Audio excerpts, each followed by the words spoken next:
ਸੰਗੀ ਜਨੋ ਬਜ਼ੁਰਗੋ ਮਤਾਓ ਭਰਾਵੋ ਭੈਣੋ ਬੱਚਿਓ, ਜਿਨ੍ਹਾਂ ਤੇ ਗੁਰੂ ਪਾਤਸ਼ਾਹ ਨੇ ਕਿਰਪਾ ਕਰਕੇ ਜੀਵਨ ਦਾ ਕੁਝ ਸਮਾਂ ਆਪਣੀ ਹਜ਼ੂਰੀ ਅੰਦਰ ਬੈਠ ਕੇ ਕਲਯੁਗ ਮੈਂ ਕੀਰਤਨ ਪ੍ਰਧਾਨਾ ਗੁਰਮੁਖ ਜਪੀਏ ਲਾਏ ਧਿਆਨਾਂ ਦੇ ਮਹਾਂਵਾਕਾਂ ਅਨੁਸਾਰ ਹਰੀ ਜਸ ਕੀਰਤਨ ਸੁਣਨ ਦਾ ਸੁਭਾਗ ਬਖਸ਼ਿਆ।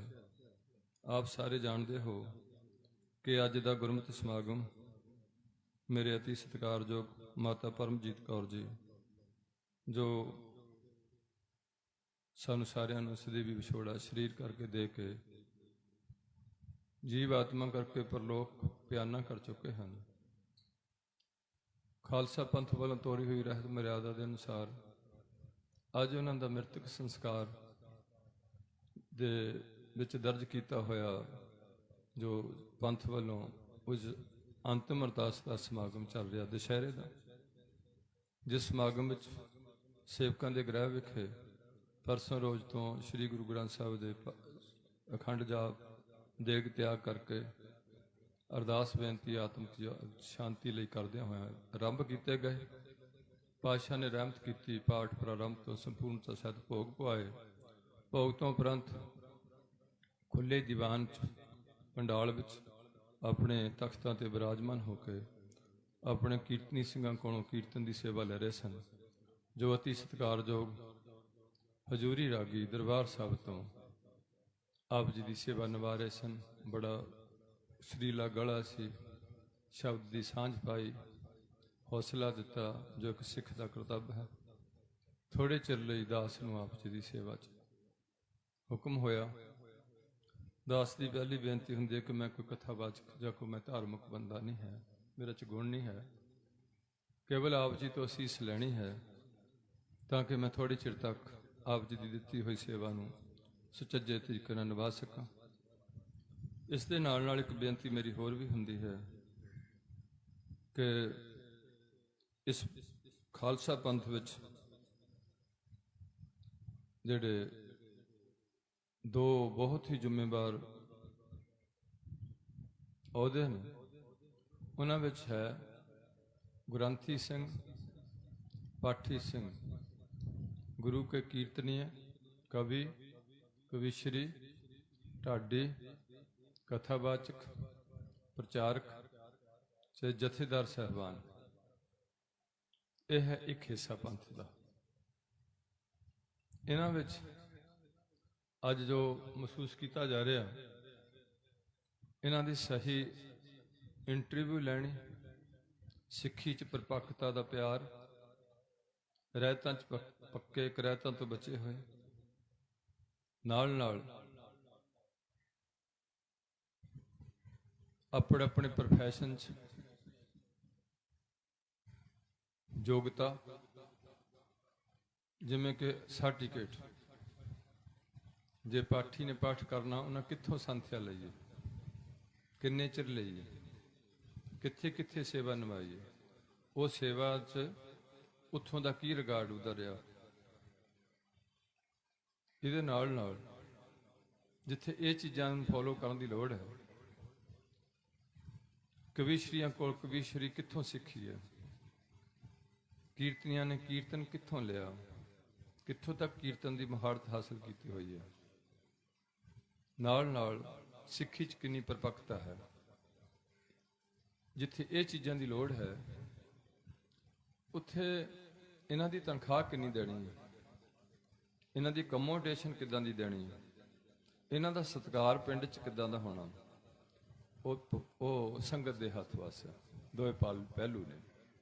ਦੂਸਰਾ ਪਹਿਲੂ ਹੈ ਇਸ ਕੌਮ ਵਿੱਚ, ਉਹ ਹੈ ਪੰਜ ਪਿਆਰੇ ਸਾਹਿਬਾਨ, ਨਿਹੰਗ ਸਿੰਘ ਜਥੇਬੰਦੀਆਂ ਦੇ ਜਥੇਦਾਰ ਸਾਹਿਬਾਨ, ਪਬਲਿਕ ਵੱਲੋਂ ਦਿੱਤੇ ਹੋਏ ਅਹੁਦੇ ਸਤਿਕਾਰ ਵਜੋਂ ਬਾਬਾ ਜੀ, ਸੰਤ ਜੀ, ਬ੍ਰਹਮ ਗਿਆਨੀ ਜੀ, ਹਜੂਰ ਮਹਾਰਾਜ ਜੀ, ਮਹਾਂਪੁਰਖ ਜੀ ਜਾਂ ਪਰਮਹੰਸ ਜੀ, ਜਾਂ ਕੋਈ ਅਹੁਦਾ ਦਿੱਤਾ ਗਿਆ ਪੰਥ ਵੱਲੋਂ, ਜਥੇਦਾਰ ਸਾਹਿਬਾਨ ਵੱਲੋਂ, ਜਿਵੇਂ ਕਿ ਅਤੀ ਸਤਿਕਾਰਯੋਗ ਸੰਤ ਮਸ਼ਕੀਨ ਸਿੰਘ ਜੀ ਨੂੰ ਅਹੁਦਾ ਪੰਥ ਰਤਨ ਦਾ ਦਿੱਤਾ ਜਾਂਦਾ ਅਕਾਲ ਤਖਤ ਦੇ ਜਥੇਦਾਰ ਸਾਹਿਬਾਨ ਵੱਲੋਂ। ਅਤੀ ਸਤਿਕਾਰਯੋਗ ਗੁਰੂ ਕੇ ਕੀਰਤਨੀਏ ਭਾਈ ਨਿਰਮਲ ਸਿੰਘ ਜੀ ਖਾਲਸੇ ਨੂੰ ਪਦਮ ਭੂਸ਼ਣ ਦਾ ਸਤਿਕਾਰ ਦਿੱਤਾ ਜਾਂਦਾ ਰਾਸ਼ਟਰਪਤੀ ਵੱਲੋਂ। ਤਾਂ ਕਿ ਇਹ ਆਪਣੇ ਕੰਮ 'ਚ ਬਹੁਤ ਤਨਦੇਹੀ ਨਾਲ ਕੰਮ ਕਰ ਰਹੇ ਨੇ। ਇਸ ਕਰਕੇ ਉਹਨਾਂ ਨੂੰ ਇਹ ਰੁਤਬੇ ਦਿੱਤੇ ਜਾਂਦੇ ਇਹਨਾਂ ਥਾਵਾਂ ਤੋਂ। ਬਾਕੀ ਜਿਹੜੇ ਰੁਤਬੇ ਦਿੱਤੇ ਹੈ ਸੰਤ ਜੀ, ਬਾਬਾ ਜੀ, ਬ੍ਰਹਮ ਗਿਆਨੀ ਜੀ, ਹਜੂਰ ਮਹਾਰਾਜ ਜੀ, ਮਹਾਂਪੁਰਖ ਜੀ, ਇਹ ਸੰਗਤ ਨੇ ਦਿੱਤੇ ਹੈ, ਕਿਸੇ ਤੇ ਆਪਣੀ ਸ਼ਰਧਾ ਭਾਵਨਾ ਨੂੰ ਮੱਦੇ-ਨਜ਼ਰ ਰੱਖਦੇ ਆ।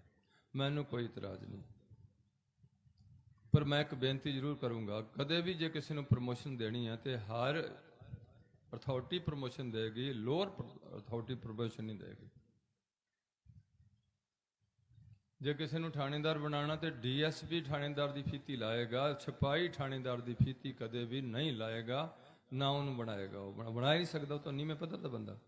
ਤੇ ਸੰਗਤ ਵਿੱਚ ਇਹ ਗੱਲ ਦੇਖੀ ਜਾਂਦੀ ਹੈ ਧਰਮ ਦੀ ਦੁਨੀਆ 'ਚ ਕਿ ਜਿਨ੍ਹਾਂ ਨੂੰ ਕੋਈ ਵੀ ਧਰਮ ਬਾਰੇ ਜਾਣਕਾਰੀ ਨਹੀਂ, ਉਹੀ ਕਹਿੰਦੇ ਵੀ ਇਹ ਬਾਬਾ ਜੀ ਹੈ, ਬ੍ਰਹਮ ਗਿਆਨੀ ਜੀ ਹੈ, ਹਜੂਰ ਮਹਾਰਾਜ ਹੈ, ਇਹ ਸੰਤ ਜੀ ਨੇ, ਇਹ ਪਤਾ ਨਹੀਂ ਕੀ ਉਹਨਾਂ ਦੀ ਪਰਿਭਾਸ਼ਾ ਕੀ ਹੈ, ਸੰਤ ਕਿਹਾ ਕਿਹਨੂੰ ਜਾਂਦਾ, ਬਾਬਾ ਕਿਹਨੂੰ ਕਿਹਾ ਜਾਂਦਾ, ਕੀ ਉਹਦੀ ਪਰਿਭਾਸ਼ਾ ਹੁੰਦੀ ਹੈ, ਇਹ ਕਿਸੇ ਨੇ ਇਸ ਗੱਲ ਨੂੰ ਫੋਲੋ ਨਹੀਂ ਕੀਤਾ, ਖਾਸ ਕਰਕੇ ਸਿੱਖਾਂ ਵਿੱਚ, ਜਿਹਦੇ ਕਰਕੇ ਸਿੱਖਾਂ ਦੀਆਂ ਪਾਟੋ ਧਾੜੀਆਂ ਹੋ ਗਈਆਂ। ਕੋਈ ਕਿਸੇ ਬਾਬੇ ਦਾ ਚੇਲਾ ਬਣ ਗਿਆ, ਕੋਈ ਕਿਸੇ ਬਾਬੇ ਦਾ ਚੇਲਾ ਬਣ ਗਿਆ, ਕੋਈ ਸ਼ਰਾਬ ਪੀਣ ਲੱਗ ਪਿਆ, ਕੋਈ ਸਮੈਕ ਲੈਣ ਲੱਗ ਪਿਆ, ਕੋਈ ਦੇਵੀ ਦੇ ਜਗਰਾਤੇ ਕਰਨ ਲੱਗ ਪਿਆ, ਕੋਈ ਕਿਸੇ ਖੁੱਲ੍ਹੀ ਡੁੱਲੀ ਜ਼ਿੰਦਗੀ ਬਤੀਤ ਸ਼ੁਰੂ ਕਰ ਲਈ। ਉਹਦੇ ਵਿੱਚ ਕੀ ਹੋਇਆ ਕਿ ਜਿਹੜੇ ਮਾੜੇ ਮੋਟੇ ਗੁਰਦੁਆਰੇ ਨੇ ਉਹਨਾਂ ਦੀ ਆਮਦਰਫਤ ਘਟ ਗਈ, ਆਣ ਜਾਣ ਘਟ ਗਿਆ। ਗੁਰਦੁਆਰੇ ਬੜੇ, ਮੇਰੇ ਖਿਆਲ 16 ਵਿੱਚ 8-9 ਗੁਰਦੁਆਰੇ ਹੋਣੇ। ਗੁਰਦੁਆਰੇ ਜਿੱਥੇ ਮਰਜ਼ੀ ਬਣਾ ਲਏ, ਕਿਸੇ ਨਾ ਧਾਰਮਿਕ ਆਗੂ ਨੇ ਗੱਲਾਂ ਨੂੰ ਤਰਜੀਹ ਨਹੀਂ ਦਿੱਤੀ ਵੀ ਇੱਥੇ ਗੁਰਦੁਆਰੇ ਦੀ ਲੋੜ ਹੈ ਕਿ ਨਹੀਂ ਲੋੜ ਹੈ। ਜੀ ਡੈਮੋਕ੍ਰੇਸੀ ਆਈ, ਲੋਕਤੰਤਰ ਪ੍ਰਣਾਲੀ ਆਈ, ਉਸ ਟਾਈਮ ਇਹ ਗੱਲ ਨੂੰ ਤਰਜੀਹ ਨਹੀਂ ਦਿੱਤੀ ਗਈ। ਸਿਰਫ ਇਹੋ ਦੇਖਿਆ ਗਿਆ ਵੀ ਇਹ ਲੋਕ ਮੇਰੇ ਨਾਲ ਨਾਰਾਜ਼ ਨਾ ਹੋ ਜਾਣ, ਕਿਉਂਕਿ ਇਹ ਬੜੀ ਅਜੀਬ ਗੱਲ ਹੈ ਹਿੰਦੁਸਤਾਨ ਦੇ ਡੈਮੋਕ੍ਰੇਸੀ ਵਿੱਚ ਕੋਈ ਵੀ ਧਾਰਮਿਕ ਜਥੇਬੰਦੀ ਇਲੈਕਸ਼ਨ ਵਿੱਚ ਸਿੱਧੇ ਤੌਰ ਤੇ ਹਿੱਸਾ ਨਹੀਂ ਪਾ ਸਕਦੀ। ਡੈਮੋਕ੍ਰੇਸੀ 'ਚ ਧਰਮ ਦੀ ਪਾਰਟੀ ਜਿਹੜੀ ਹੈ ਸਿੱਧੇ ਤੌਰ ਤੇ ਧਰਮ ਦੇ ਨਹੀਂ, ਡੈਮੋਕ੍ਰੇਸੀ 'ਚ ਨਹੀਂ ਹਿੱਸਾ ਲੈ ਸਕਦੀ।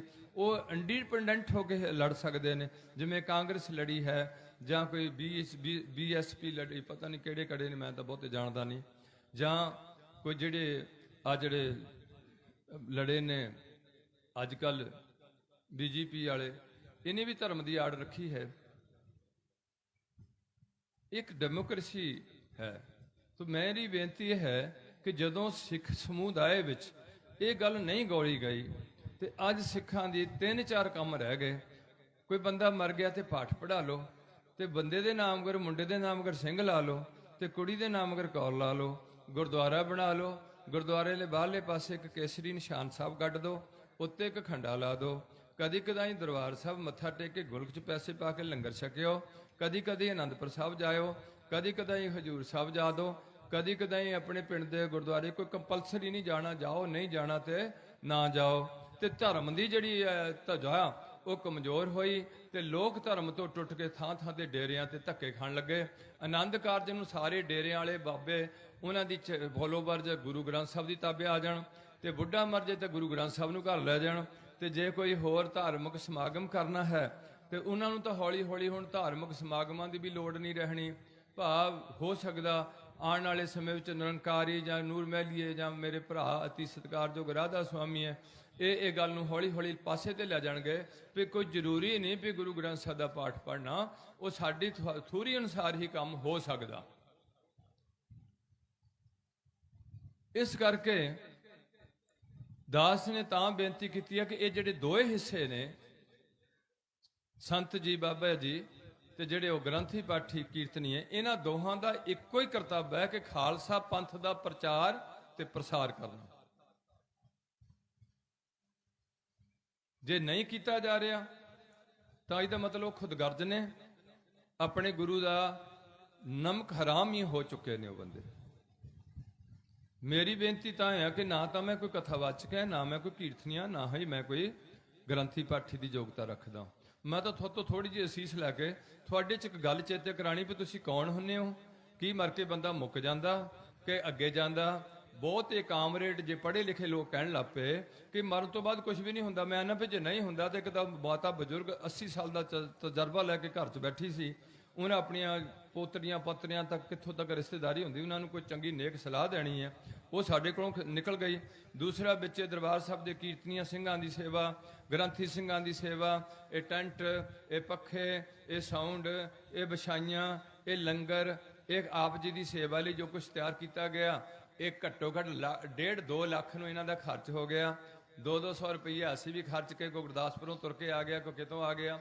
ਪਹਿਲਾਂ ਸੰਸਕਾਰ ਵਾਲੇ ਦਿਨ ਆਏ, ਫਿਰ ਸ਼ਾਇਦ ਚੌਥੇ ਵਾਲੇ ਵੀ ਇਹਦੇ ਤੁਰੇ ਹੁਣ, ਜਦੋਂ ਕੋਈ ਸਿੱਖਾਂ ਦਾ ਚੌਥਾ ਹੁੰਦਾ ਨਹੀਂ ਗਾ, ਉਦਣ ਵੀ ਦੌੜੇ ਤੇ ਅੱਜ ਵੀ ਦੌੜੇ ਹੈ।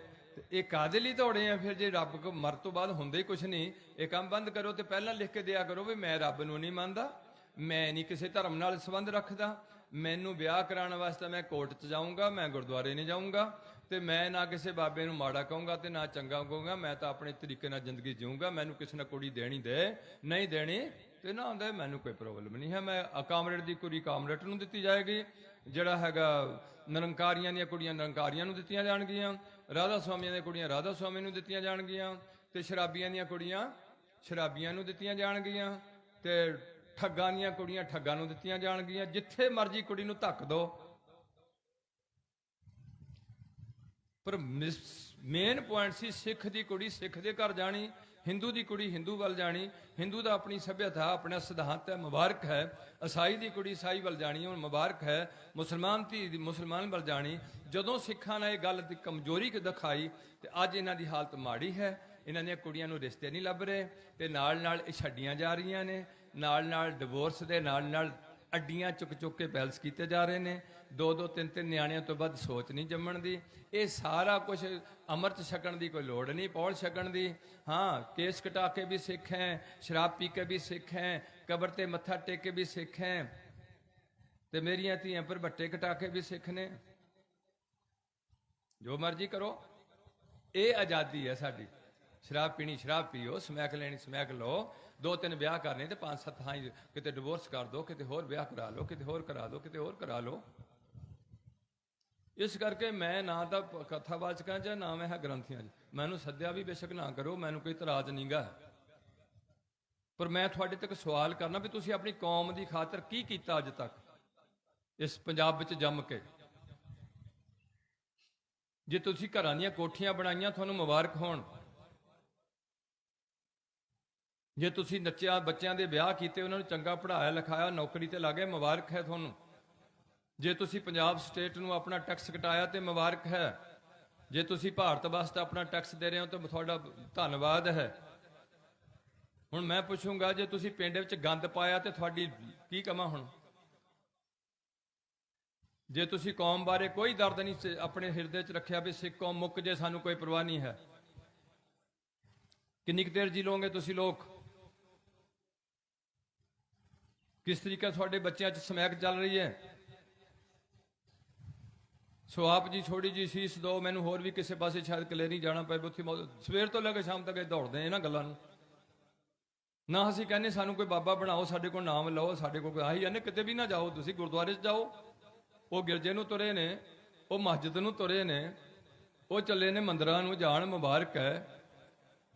ਪਰ ਸਾਰੇ ਧਰਮ ਇੱਕ ਗੱਲ ਕਹਿਣਗੇ, ਧਿਆਨ ਨਾਲ ਸੁਣ ਲਿਓ, ਸਾਰੇ ਧਰਮ ਕਹਿਣਗੇ, ਪੜ੍ਹਾਈ ਕਹੇਗੀ ਵੀ ਝੂਠ ਨਹੀਂ ਬੋਲਣਾ। ਕੀ ਨਹੀਂ ਬੋਲਣਾ? ਅੰਮ੍ਰਿਤਧਾਰੀ ਵੀ ਬੋਲਣ ਰਹੇ ਨੇ ਤੇ ਸ਼ਰਾਬੀਆਂ ਨਾਲ ਤਾਂ ਬੋਲਣਾ ਹੀ ਬੋਲਣਾ।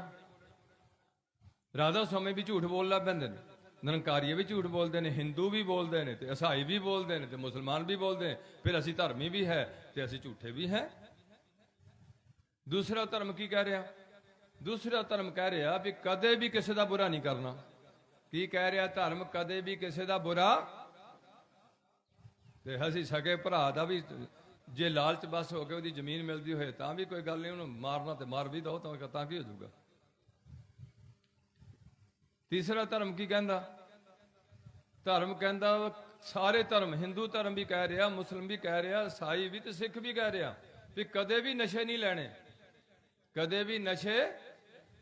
ਪੜੋ ਸਿੱਖ ਰਹਿਤ ਮਰਿਆਦਾ। ਆਨੰਦ ਕਾਰਜ ਦੇ ਸਮੇਂ ਕੰਜਰੀ ਦਾ ਨਚਾਣਾ ਤੇ ਸ਼ਰਾਬ ਪੀਣੀ ਮਨ ਮਤ ਹੈ।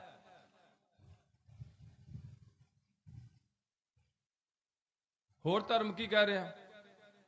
ਸਾਰੇ ਧਰਮ ਇਹ ਕਹਿ ਰਹੇ ਨੇ ਕਦੇ ਵੀ ਲੜਕੀ ਤੇ ਲੜਕਾ ਸ਼ਾਦੀ ਤੋਂ ਪਹਿਲਾਂ ਸਰੀਰ ਨੂੰ ਜਾਬਤੇ 'ਚ ਰੱਖਣ, ਗਲਤੀਆਂ ਨਾ ਕਰਨ। ਸ਼ਾਦੀ ਤੋਂ ਬਾਅਦ ਆਪਣੀ ਪਤਨੀ ਪਤੀ ਦਾ ਸੰਬੰਧ ਜੋੜ ਕੇ ਆਪਣੇ ਬੱਚੇ ਪੈਦਾ ਕਰਨ। ਪਤਨੀ ਕਿਸੇ ਪਤੀ ਵੱਲ ਨਾ ਝਾਕੇ ਤੇ ਪਤੀ ਕਿਸੇ ਇਸਤਰੀ ਵੱਲ ਨਾ ਝਾਕੇ। ਇਹ ਧਰਮ ਕਹਿ ਰਿਹਾ।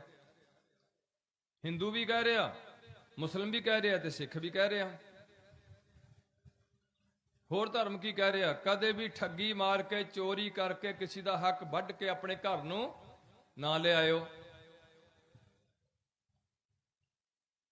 ਹੁਣ ਮੈਨੂੰ ਦੱਸਿਓ ਵੀ ਧਰਮ ਕਿਹੜੀ ਗੱਲ ਤੁਹਾਨੂੰ ਮਾੜੀ ਕਹਿ ਰਿਹਾ?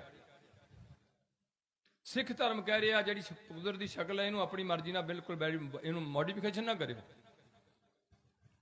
ਕੋਈ ਕੇਸ ਨਹੀਂ ਕੱਟਣਾ, ਨਾ ਕੋਈ ਕੇਸ ਰੰਗਣਾ। ਜਿੱਥੇ ਜਿੱਥੇ ਕੇਸ ਲਾਏ ਨੇ ਸੋਚ ਕੇ ਲਾਏ ਹੋਏ ਨੇ। ਜੇ ਮੇਧਾ ਲਾਇਆ ਤਾਂ ਸੋਚ ਕੇ ਲਾਇਆ, ਜੇ ਅੱਖਾਂ ਲਾਈਆਂ ਤੇ ਸੋਚ ਕੇ ਲਾਈਆਂ, ਜੇ ਕੰਨ ਲਾਏ ਤੇ ਸੋਚ ਕੇ ਲਾਏ ਨੇ, ਜੇ ਭਰਵੱਟੇ ਲਾਏ ਨੇ ਤੇ ਸੋਚ ਕੇ ਲਾਏ ਨੇ, ਜੇ ਝਮਣੀਆਂ ਲਾਈਆਂ ਤੇ ਸੋਚ ਕੇ ਲਾਈਆਂ ਨੇ, ਜੇ ਬੰਦੇ ਨੂੰ ਮੁੱਛਾਂ ਤੇ ਦਾੜੀ ਲਾਈ ਹੈ ਤੇ ਸੋਚ ਕੇ ਲਾਈ ਹੋਈ ਹੈ। ਇਸ ਕਰਕੇ ਇਸ ਕੌਮ ਨੂੰ ਲੋਕ ਸਰਦਾਰ ਕਹਿਣ ਲੱਗ ਪਏ। ਕੀ ਕਹਿਣ ਲੱਗ ਪਏ? ਸਰਦਾਰ। ਸਿਰ ਤੇ ਦਸਤਾਰ, ਸਾਬਤ ਸੂਰਤ। ਦਸਤਾਰ ਸਿਰਾ, ਸਰਦਾਰ ਜੀ ਬੈਠੋ। ਕੋਈ ਨਾਈ ਨਹੀਂ, ਕੋਈ ਸ਼ਿੰਬਾ ਨਹੀਂ, ਕੋਈ ਜੱਟ ਨਹੀਂ, ਕੋਈ ਤਰਖਾਣ ਨਹੀਂ, ਕੋਈ ਜਲਾਇਆ ਨਹੀਂ। ਸਿੱਖ, ਸਿੱਖਣ ਵਾਸਤੇ ਸਿੱਖ, ਸਾਰੀ ਜ਼ਿੰਦਗੀ ਸਿੱਖ, ਸਾਰੀ ਜ਼ਿੰਦਗੀ ਸਿੱਖ। ਕੋਈ ਬਾਬਾ ਨਹੀਂ, ਕੋਈ ਸੰਤ ਨਹੀਂ ਸਿੱਖ, ਕੋਈ ਮਹਾਂਪੁਰਖ ਨਹੀਂ ਸਿੱਖ। ਸਿੱਖ ਸਿੱਖ, ਸਾਰੀ ਜ਼ਿੰਦਗੀ ਸਿੱਖਿਆਰਥੀ ਬਣ ਕੇ ਸਿੱਖੀ ਜਾਣਾ।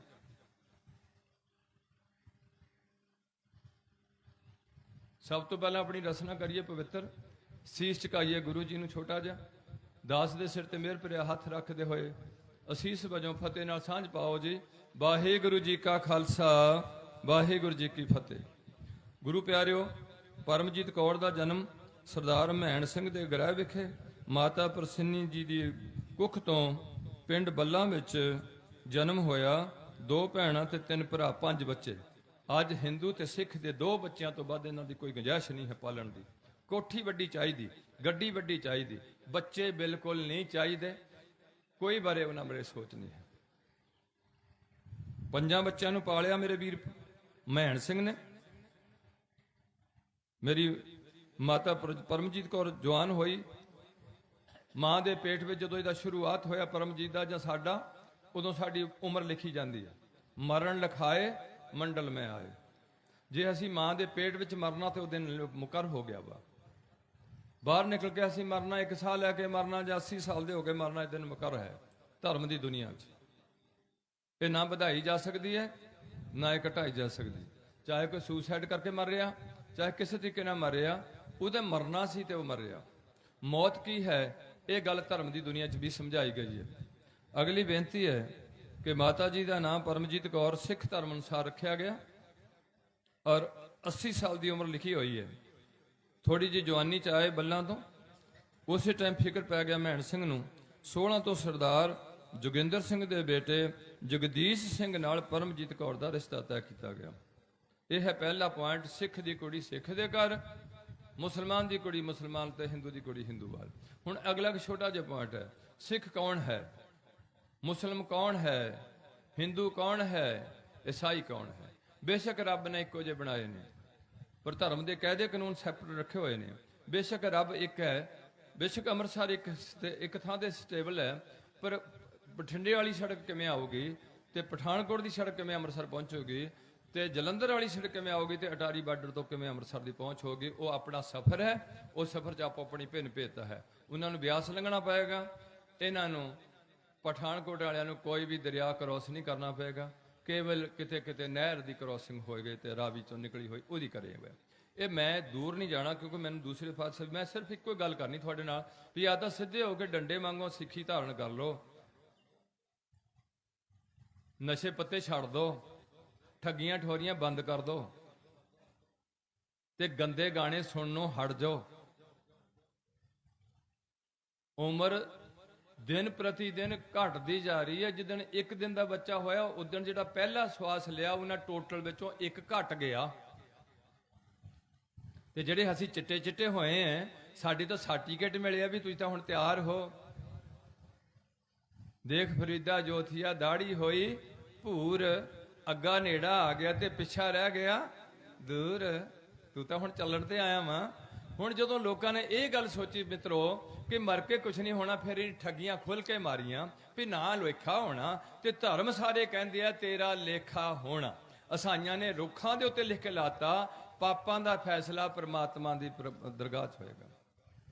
ਇਸ ਧਰਤੀ ਤੋਂ ਤਾਂ ਫੈਸਲਾ ਹੋ ਨਹੀਂ ਸਕਿਆ ਪਾਪਾਂ ਦਾ। ਇੱਥੇ ਤਾਂ ਝੂਠ ਦਾ ਬੋਲਬਾਲਾ ਹੋ ਗਿਆ, ਇੱਥੇ ਸੱਚਾ ਬੰਦਾ ਜੇਲ੍ਹ ਦੇਤਾ ਨਹੀਂ ਲੋਕਾਂ ਨੇ। ਮੈਂ ਦੁਖੀ ਹਾਂ ਇਸ ਸੰਵਿਧਾਨ ਜਿਹੜੀ ਲਾਗੂ ਕਰਨਾ ਜਿਹੜੀ ਸਮਰੱਥਾ ਨੇ। ਜੇ ਅਸੀਂ ਵਕੀਲ ਨੂੰ ਇਹ ਪੜ੍ਹਾ ਰਹੇ ਹਾਂ ਤੇ ਉਹਨੂੰ ਸੱਚ ਕੇਸ ਵਿੱਚੋਂ ਸੱਚ ਕੱਢ ਕੇ ਫੈਸਲਾ ਦਿਵਾਉਣ ਵਾਸਤੇ ਪੜ੍ਹਾ ਰਹੇ ਹਾਂ, ਨਾ ਕਿ ਕੇਸ ਨੂੰ ਰੰਗ ਦੇ ਕੇ ਝੂਠ ਪੜ੍ਹਾ ਰਹੇ ਹਾਂ ਵੀ ਆਹ ਕਾਨੂੰਨ ਤਾਂ ਲੱਗਣਾ, ਆਹ ਕਾਨੂੰਨ ਤਾਂ ਲੱਗਣਾ ਜੇ ਐਦਾਂ ਝੂਠ ਬੋਲੇਗਾ। ਹੁਣ ਇੱਕ ਬੰਦਾ ਗੁਰਦੁਆਰੇ ਦੀ ਆ ਕੇ ਸਾਹਮਣੇ ਵੀਡੀਓ, ਇਹ ਪਹਿਲਾਂ ਵੀਡੀਓ ਦਾ ਯੁੱਗ ਨਹੀਂ ਸੀ, ਹੁਣ ਮੋਬਾਈਲ ਯੁੱਗ ਆਇਆ ਹੋਇਆ। ਇੱਕ ਬੰਦੇ ਦੀ ਵੀਡੀਓ ਬਣ ਰਹੀ ਵੀ ਬੰਦਾ ਕਿਸ ਤਰੀਕੇ ਨਾਲ ਗੁਰੂ ਘਰ ਦੀ ਬੇਅਦਬੀ ਕਰ ਰਿਹਾ, ਤੇ ਇੱਕ ਵਕੀਲ ਉਹਦੇ ਹੱਕ 'ਚ ਖੜਾ ਹੋਊਗਾ ਵੀ ਬੰਦੇ ਨਾਲ ਬੇਅਦਬੀ ਨਹੀਂ ਕੀਤੀ, ਇਹ ਬੰਦੇ ਨਾਲ ਬੇਅਦਬੀ ਕੋਈ ਵੀ ਨਹੀਂ ਕੀਤੀ, ਇਹ ਗੱਲ 'ਚ ਖੜਾ ਹੋਊਗਾ। ਜੇ ਉਹ ਪਤਾ ਨਹੀਂ ਕਿਹੜਾ ਖਾਨ ਖੂਨ ਹੈ ਕੋਈ ਐਕਟਰ, ਉਹਦਾ ਮੁੰਡਾ ਜੇ ਪੁਲਿਸ ਨੇ 12 ਬੰਦਿਆਂ ਨੇ ਫੜ ਲਿਆ, ਸਮੈਕ ਸੇਲ ਕਰਦਾ ਫੜ ਲਿਆ, ਰੰਗੇ ਹੱਥੀਂ ਫੜ ਲਿਆ, ਤੇ ਇੱਕ ਪਾਸੇ ਵਕੀਲ ਖੜੇ ਹੋਣਗੇ ਜਿਹੜੇ ਕਹਿਣਗੇ ਵੀ ਮੁੰਡੇ ਨਾਲ ਇਹ ਕੰਮ ਨਹੀਂ ਕੀਤਾ।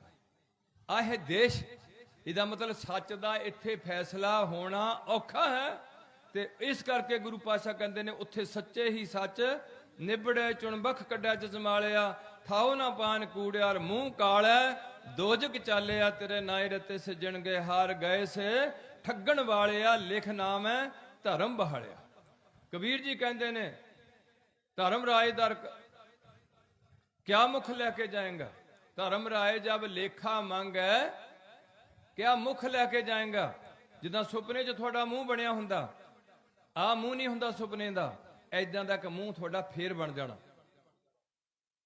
ਹੁਣ ਜੇ ਤੁਸੀਂ ਇਹ ਗੱਲ ਮੰਨੋ ਵੀ ਕਿਸੇ ਦਾ ਬੁਰਾ ਨਹੀਂ ਕਰਨਾ, ਝੂਠ ਨਹੀਂ ਬੋਲਣਾ, ਕਿਸੇ ਦਾ ਹੱਕ ਨਹੀਂ ਖਾਣਾ, ਇਸਤਰੀ ਜਾਤੀ ਨੂੰ ਸਮਝਣ ਵਿੱਚ ਰਹਿਣਾ ਬੰਦੇ ਨਾਲ, ਤੇ ਕਦੇ ਵੀ ਕਿਸੇ ਦੇ ਕੋਈ ਸਿੱਖ ਹੋਣ ਦੇ ਨਾਤੇ ਕਬਰ ਤੇ ਮੜੇ ਤੇ ਕਿਸੇ ਬੰਦੇ ਨੂੰ ਮੱਥਾ ਨਹੀਂ ਟੇਕਣਾ, ਕੇਵਲ ਮੱਥਾ ਇੱਕ ਹੈ ਤੇ ਇੱਕ ਗੁਰੂ ਅੱਗੇ ਟੇਕਣਾ। ਇਹ ਦੁਨੀਆ ਦਾ ਪਹਿਲਾ ਗ੍ਰੰਥ ਹੈ ਜਿਹਨੂੰ ਕਿਹਾ ਗਿਆ ਸਭ ਸਿੱਖਣ ਕੋ ਹੁਕਮ ਹੈ ਗੁਰੂ ਮਾਨਿਓ। ਫਰੀਦ ਜੀ ਦੀ ਬਾਣੀ, ਫਰੀਦ ਦੇ ਲੋਕ ਇਹਦੇ ਨੂੰ ਨਹੀਂ ਜੁੜਨਗੇ। ਕਬੀਰ ਜੀ ਦੀ ਬਾਣੀ ਘੱਟੋ ਘੱਟ ਸਭ ਤੋਂ ਜ਼ਿਆਦਾ ਕਬੀਰ ਭਗਤ ਦੀ ਬਾਣੀ ਹੈ, ਪਰ ਉਹ ਲੋਕ ਭਾਰਤ ਦੀ ਸਭਿਅਤਾ ਅਨੁਸਾਰ ਕਬੀਰ ਦਾ ਆਪਣਾ ਮੰਦਿਰ ਬਣਾ ਲੈਣਗੇ, ਇਹਦੇ ਅੱਗੇ ਮੱਥਾ ਟੇਕਣ ਨੂੰ ਤਿਆਰ ਨਹੀਂ ਹੋਣਗੇ। ਜੇ ਮੱਥਾ ਟੇਕਣਗੇ ਤੇ ਇਕੱਠੇ ਹੋਣਗੇ ਲੋਕ, ਜਦੋਂ ਇਹ ਲੋਕ ਇਕੱਠੇ ਹੋਣਗੇ ਸਾਰੇ ਤੇ ਇਹਨਾਂ 'ਚ ਤਾਕਤ ਵਧੇਗੀ, ਜਦੋਂ ਇਹਨਾਂ ਦੀ ਤਾਕਤ ਵਧੇਗੀ ਤੇ ਦੂਜੇ ਪਾਸੇ ਨੂੰ ਤਾਰ ਪੀੜ ਕਰ ਦੇਣਗੇ। ਰਵਿਦਾਸ ਜੀ ਦੀ ਬਾਣੀ ਦਰਜ ਹੋਈ ਹੈ, ਕਦੋਂ ਵੀ ਰਵਿਦਾਸੀਆ ਬੰਦਾ ਗੁਰੂ ਗ੍ਰੰਥ ਸਾਹਿਬ ਤੋਂ ਅੱਜ ਮੁਸ਼ਕਲ ਇਹ ਆਈ ਹੈ ਜਦੋਂ ਤੁਹਾਡੇ 'ਚ ਆਕੜ ਰਹੀ ਜੱਟਾਂ 'ਚ ਵੀ ਜੱਟ ਹੀ ਸਿੱਖ ਹੁੰਦੇ ਨੇ, ਤੁਸੀਂ ਇਹਨਾਂ ਨੂੰ ਆਪਣੇ ਨਾਲ ਜੋੜਨ ਦੀ ਯਤਨ ਨਹੀਂ ਕੀਤਾ, ਨਾ ਤੁਹਾਨੂੰ ਸਿੱਖੀ ਬਾਰੇ ਜਾਣਕਾਰੀ ਨਹੀਂ ਵਰਗ ਨੇ ਦਿੱਤੀ ਜਿਨ੍ਹਾਂ ਨੂੰ ਤੁਹਾਨੂੰ ਦੇਣੀ ਚਾਹੀਦੀ ਸੀ, ਤੇ ਤੁਸੀਂ ਉਹਨਾਂ ਨੂੰ ਆਪਣੇ ਨਾਲ ਜੋੜਨ ਦੀ ਬਜਾਏ ਉਸੇ ਤਰੀਕੇ ਨਾਲ ਉਹਨਾਂ ਨੂੰ ਹਿੰਦੁਸਤਾਨ ਦੀ ਸੋਚ ਅਨੁਸਾਰ ਵੀ ਇਹ ਸ਼ੂਦਰ ਹੁੰਦੇ ਨੇ, ਇਹ ਦਲਿਤ ਹੁੰਦੇ ਨੇ, ਉਹਨਾਂ ਨੂੰ ਕੋਈ ਸਤਿਕਾਰ ਦੀ ਲੋੜ ਨਹੀਂ ਹੈ। ਤੁਸੀਂ ਵੀ ਉਸੇ ਕੈਟੇਗਰੀ ਵਿੱਚ ਖੜ ਗਏ ਤੇ ਉਹ ਲੋਕ ਤੁਹਾਡੇ ਟੁੱਟ ਗਏ। ਕੋਈ ਤਾਂ ਈਸਾਈ ਬਣ ਗਏ, ਕੋਈ ਮੁਸਲਮਾਨ ਬਣ ਗਏ, ਤੇ ਕੋਈ ਰਾਧਾ ਸਵਾਮੀ ਚਲੇ ਗਿਆ ਜਾਂ ਕੋਈ ਜਲੰਧਰ ਚਲੇ ਗਿਆ। ਜਦੋਂ ਕਿ ਸ੍ਰੀ ਗੁਰੂ ਜਿਹੜਾ ਗ੍ਰੰਥ ਸਾਹਿਬ ਦਾ ਜਿਹੜਾ ਸਿੱਖ ਹੈ ਉਹ ਰੋਜ਼ ਭਗਤ ਰਵਿਦਾਸ ਜੀ ਦੀ ਤੇ ਕਬੀਰ ਜੀ ਦੀ ਬਾਣੀ ਰੋਜ਼ ਪੜ੍ਹਦਾ। ਉਹ ਕਿੱਦਾਂ ਪੜ੍ਹਦਾ? ਆਰਤੀ ਕਰਦਾ। ਆਰਤੀ ਸਾਡੇ ਸੰਧਿਆ ਦੇ ਰਹਿ ਰਸ ਦੇ ਨਾਲ ਜੋੜੀ ਹੋਈ ਹੈ। ਉਹਦੇ ਵਿੱਚ ਅਸੀਂ ਪੜ੍ਹਦੇ ਹਾਂ ਕਿ ਨਾਮ ਤੇਰੋ ਆਰਤੀ ਮਜਨ ਮਰਾਰੇ, ਹਰ ਕੇ ਨਾਮ ਬਿਨ ਝੂਠੇ ਸਗਲ ਪਸਾਰੇ। ਰਵਿਦਾਸ ਜੀ ਦੀ ਬਾਣੀ ਹੈ, ਮੇਰੇ ਲਈ ਤੇਰਾ ਨਾਮ ਹੀ ਸਭ ਕੁਛ ਹੈ, ਕਹੇ ਰਵਿਦਾਸ ਕਹਿ ਰਹੇ ਨੇ। ਕਬੀਰ ਜੀ ਦੀ ਬਾਣੀ ਪੜ੍ਹਦੇ, ਸੈਣ ਦੀ ਬਾਣੀ ਪੜ੍ਹਦੇ, ਪਰ ਉਹ ਲੋਕਾਂ ਨੂੰ ਤੁਸੀਂ ਆਪਣੇ ਨਾਲ ਬਿਠਾਲਣ ਦਾ ਯਤਨ ਨਹੀਂ ਕੀਤਾ। ਤੇ ਹਿੰਦੁਸਤਾਨ ਦੀ ਸੋਚ ਇਹ ਹੈ ਹਿੰਦੂਆਂ ਦੇ ਲੱਖਾਂ ਕਰੋੜਾਂ ਗੁਰੂ ਹੋਣਗੇ, ਹੁੰਦੇ ਰਹੇ ਨੇ, ਹੋਣਗੇ, ਪਰ ਸਿੱਖਾਂ ਦਾ ਗੁਰੂ ਸਾਰੀ ਦੁਨੀਆ 'ਚ ਸ੍ਰੀ ਗੁਰੂ ਗ੍ਰੰਥ ਸਾਹਿਬ ਹੈ। ਕੋਈ ਵੀ ਇਹਨੂੰ ਗੁਰੂ ਬਣਾ ਸਕਦਾ, ਕੋਈ ਸਿੱਖ ਬਣ ਸਕਦਾ। ਮੁਸਲਮਾਨਾਂ ਨੂੰ ਕੁਰਾਨ ਮੁਬਾਰਕ ਹੈ, ਈਸਾਈਆਂ ਦੀ ਬਾਈਬਲ ਮੁਬਾਰਕ ਹੈ, ਹਿੰਦੂਆਂ ਦੀ ਗੀਤਾ ਤੇ ਰਮਾਇਣ ਮੁਬਾਰਕ ਹੈ। ਤੇ ਇਹਦੇ 'ਚ ਗੀਤਾ ਦਾ ਵੀ ਪਾਠ ਆਏਗਾ, ਰਮਾਇਣ ਦਾ ਵੀ ਆ ਜਾਏਗਾ, ਇਹ ਵੀ ਆ ਜਾਏਗਾ ਅਬਲ ਅੱਲਾ ਨੂਰ ਉਪਾਇਆ, ਇਹ ਵੀ ਆ ਜਾਏਗਾ ਫਰੀਦ ਦੀ ਬਾਣੀ, ਫਰੀਦਾ ਬੇਨਮਾਜ਼ਾਂ ਕੁੱਤਿਆਂ ਇਹ ਨਾ ਭਲੀ ਰੀਤ ਕਦੀ ਚੱਲਣਾ ਆਇਆ, ਪੰਜੇ ਵਕਤ ਮਸੀਤ ਕਾਹਦਾ ਤੂੰ ਬੰਦਾ ਹੋ? ਤੂੰ ਤਾਂ ਬੰਦਾ ਨਹੀਂ ਹੈ, ਤੂੰ ਤਾਂ ਕੁੱਤੇ ਨਾਲ ਵੀ ਭੈੜਾ ਜਿਹੜਾ ਤੂੰ ਮਸੀਤੇ ਨਹੀਂ ਆਇਆ ਨਮਾਜ਼ ਪੜ੍ਹਨ ਦੇ ਟਾਈਮ। ਸੋ ਤਾਂ ਮੈਂ ਬੇਨਤੀ ਕਰ ਰਿਹਾ ਸੀ ਕਿ ਇਹਨਾਂ ਦਾ ਰਿਸ਼ਤਾ ਜੋੜ ਦਿੱਤਾ ਗਿਆ ਸੋਹਣੀ ਜਗਦੀਸ਼ ਸਿੰਘ ਨਾਲ। ਮਹਾਰਾਜ ਨੇ ਕਿਰਪਾ ਕੀਤੀ। ਮੈਂ ਹੁਣ ਸਾਰਾ ਟੌਪਿਕ ਨਹੀਂ ਦੇਣਾ ਕਿ ਮੈਨੂੰ ਅਗਲੇ ਪਾਸੇ ਸ਼ਾਇਦ ਫਿਰ ਜਾਣਾ ਪਏ, ਮੈਂ ਤਾਂ ਫਿਰ ਉਹ ਸਾਰਾ ਦੱਸ ਦਿਆਂ ਵੀ ਕਿੱਦਾਂ ਜਗਦੀਸ਼ ਸਿੰਘ ਸਿਹਰਾ ਲਾ ਕੇ ਗਿਆ, ਕਿੱਦਾਂ ਪਰਮਜੀਤ ਕੌਰ ਨੇ ਬੰਨੇ ਗਾਨੇ, ਕਿੱਦਾਂ ਉਹਨਾਂ ਕਲੀਰੇ ਬੰਨੇ। ਇਹ ਜਦੋਂ ਕਿ ਸਿੱਖਾਂ 'ਚ ਇਹ ਕੋਈ ਵੀ ਚੀਜ਼ ਨਹੀਂ। ਸਿੱਖਾਂ 'ਚ ਕੋਈ ਸਿਹਰੇ ਦੀ ਅਹਿਮੀਅਤ ਨਹੀਂ, ਗਾਨੇ ਦੀ ਅਹਿਮੀਅਤ ਨਹੀਂ, ਕੋਈ ਵੀ ਸ਼ਗਨ ਅਪਸ਼ਗਨ ਦੀ ਅਹਿਮੀਅਤ ਸਿੱਖਾਂ 'ਚ ਨਹੀਂ, ਮੁਸਲਮਾਨਾਂ 'ਚ ਨਹੀਂ, ਈਸਾਈਆਂ 'ਚ ਨਹੀਂ, ਕੇਵਲ ਹਿੰਦੂ ਵਿੱਚ ਹੈ। ਮੁਬਾਰਕ ਹੈ ਉਹਨਾਂ ਨੂੰ ਇਹ ਚੀਜ਼ਾਂ ਕਰਨੀਆਂ, ਉਹ ਆਪਣੇ ਧਰਮ 'ਚ ਪੱਕੇ ਰਹਿਣ। ਹਿੰਦੂ ਵੀ ਝੂਠ ਨਾ ਬੋਲਣ, ਉਹ ਵੀ ਕਿਸੇ ਦਾ ਬੁਰਾ ਨਾ ਕਰਨ, ਉਹ ਆਪਣੇ ਧਰਮ ਅਨੁਸਾਰ ਠੀਕ ਚੱਲਣ। ਤੇ ਜਿਹੜੇ ਸਿੱਖ ਹੈ ਇਹਨਾਂ ਨੂੰ ਸਿੱਖੀ ਬਾਰੇ ਪੂਰਾ ਨੌਲੇਜ ਹੋਏ। ਔਰ ਇਸ ਦੇਸ਼ ਵਾਸਤੇ ਸਾਰੇ ਅਸੀਂ ਬੰਦੇ ਖੁਸ਼ ਹੋ ਕੇ, ਜਿੱਥੇ ਭਾਰਤੀ ਹੈ ਉੱਥੇ ਅਸੀਂ ਭਾਰਤੀ ਹੈ, ਜਿੱਥੇ ਪੰਜਾਬੀ ਹੈ ਉੱਥੇ ਅਸੀਂ ਪੰਜਾਬੀ ਹੈ, ਤੇ ਜਿੱਥੇ ਪੰਜਾਬੀ ਹਿੰਦੂ ਹੈ ਮੁਬਾਰਕ ਹੈ, ਉਹ ਸੱਚਾ ਹਿੰਦੂ ਹੈ। ਜਿੱਥੇ ਈਸਾਈ ਪੰਜਾਬੀ ਹੈ ਈਸਾਈ ਮੁਬਾਰਕ ਹੈ। ਮੁਸਲਮਾਨ ਕਾਦੀਆਂ 'ਚ ਬੈਠਾ, ਮਲੇਰਕੋਟਲੇ 'ਚ ਬੈਠਾ, ਗੁੱਜਰ ਸਾਡੇ ਪਾੜੀਆਂ 'ਚ ਬੈਠੇ ਨੇ, ਮੁਬਾਰਕ ਹੈ, ਉਹ ਨਮਾਜ਼ਾਂ ਪੜ੍ਹਨ, ਰੋਜ਼ੇ ਪੜ੍ਹਨ, ਸਾਡੇ ਨਾਲ ਉਹਨਾਂ ਦੀ ਕੋਈ ਆਪਰੇਸ਼ਨ ਹੈ, ਉਹ ਸਾਡੇ ਘਰ ਆਣ, ਲੋਕੀ ਲੰਗਰ ਪਾਣੀ ਛਕ ਕੇ ਜਾਣ। ਅਸੀਂ ਨਫ਼ਰਤ ਨਹੀਂ ਕਰਾਂਗੇ, ਲੰਗਰ ਵਿੱਚ ਬੈਠਣ ਛਕ ਲੈਣ, ਅਸੀਂ ਨਹੀਂ ਨਫ਼ਰਤ ਕਰਾਂਗੇ। ਪਰ ਸਿੱਖ ਕਿਵੇਂ ਬਣੂਗਾ? ਉਹ ਸੁਨਨਤ ਕਰਾ ਕੇ ਮੁਸਲਮਾਨ ਬਣੇਗਾ, ਉਹ ਪਾਣੀ 'ਚ ਗੋਤਾ ਲੈ ਕੇ ਈਸਾਈ ਧਰਮ ਨੂੰ ਅਡਾਪਟ ਹੋਏਗਾ, ਉਹ ਜਨੇਊ ਪਾ ਕੇ ਹਿੰਦੂ ਧਰਮ ਨੂੰ ਅਡਾਪਟ ਕਰੇਗਾ। ਤੇ ਸਿੱਖ ਜਿਹੜਾ ਪੰਜਾਂ ਪਿਆਰਿਆਂ ਤੇ ਪੌੜ ਛੱਕ ਕੇ ਸ੍ਰੀ ਗੁਰੂ ਗ੍ਰੰਥ ਸਾਹਿਬ ਨੂੰ ਗੁਰੂ ਧਾਰਨ ਕਰੇਗਾ, ਉਸ ਦਿਨ ਉਹਨੂੰ ਕਿਹਾ ਜਾਏਗਾ ਅੱਜ ਤੋਂ ਤੇਰਾ ਧਰਮ ਦਾ ਪਿਓ ਗੁਰੂ ਗੋਬਿੰਦ ਸਿੰਘ ਹੈ ਤੇ ਮਾਂ ਤੇਰੀ ਮਾਤਾ ਸਾਹਿਬ ਕੌਰ ਹੈ। ਆ ਤੇਰਾ ਜਨਮ ਪਲੇਸ ਅਨੰਦਪੁਰ ਸਾਹਿਬ ਦਾ ਤੇਰਾ ਪਿੰਡ ਹੈ ਤੇ ਕੇਸਗੜ੍ਹ ਦਾ ਤੇਰਾ ਜਨਮ ਹੋਇਆ, ਤੇ ਅੱਜ ਤੂੰ ਗੁਰੂ ਨਾਨਕ ਦੇ ਦਰ ਘਰ ਤੇ ਰਸਾਈ ਕੀਤੀ ਹੈ। ਤੇ ਹੁਣ ਸਾਰੀ ਜ਼ਿੰਦਗੀ ਪੰਜ ਕਕਾਰਾਂ ਦੀ ਰਹਿਤ ਰੱਖਣੀ ਹੈ, ਚਾਰ ਵਜਰ ਕਰੈਤਾ ਨਹੀਂ ਕਰਨੀਆਂ। ਆ ਮੂਲ ਮੰਤਰ ਹੈ, ਆ ਗੁਰਮੰਤਰ ਦਾ ਜਾਪ ਕਰਨਾ, ਪੰਜ ਬਾਣੀਆਂ ਅੰਮ੍ਰਿਤ ਵੇਲੇ ਕਰਨੀਆਂ, ਸ਼ਾਮ ਨੂੰ 2 ਬਾਣੀਆਂ ਜ਼ਰੂਰ ਕਰਨੀਆਂ, ਦਿਨੇ ਟਾਈਮ ਲੱਗਦਾ ਸੁਖਮਨੀ ਸਾਹਿਬ ਆਸਾ ਦੀ ਵਾਰ ਪੜ੍ਹਨੀ ਹੈ। ਔਰ ਇਹ ਤੁਸੀਂ ਮਾਣ ਪ੍ਰਾਪਤ ਹੈ ਸਿੱਖਾਂ ਨੂੰ। ਇਹ ਪਹਿਲਾ ਗ੍ਰੰਥ ਹੈ ਜਿਹੜਾ ਪੈਗੰਬਰ ਨੇ ਆਪਣੀ ਹਜ਼ੂਰੀ ਵਿੱਚ ਲਿਖਾਇਆ ਹੋਇਆ। ਗੀਤਾ ਲੇਟ ਆਈ ਹੈ ਕਾਗਜ਼ ਤੇ, ਪਹਿਲਾਂ ਮੈਮਰੀ 'ਚ ਆਈ ਹੈ। ਕੁਰਾਨ ਲੇਟ ਆਇਆ ਕਾਗਜ਼ ਤੇ, ਪਹਿਲਾਂ ਮੈਮਰੀ ਵਿੱਚ ਆਇਆ।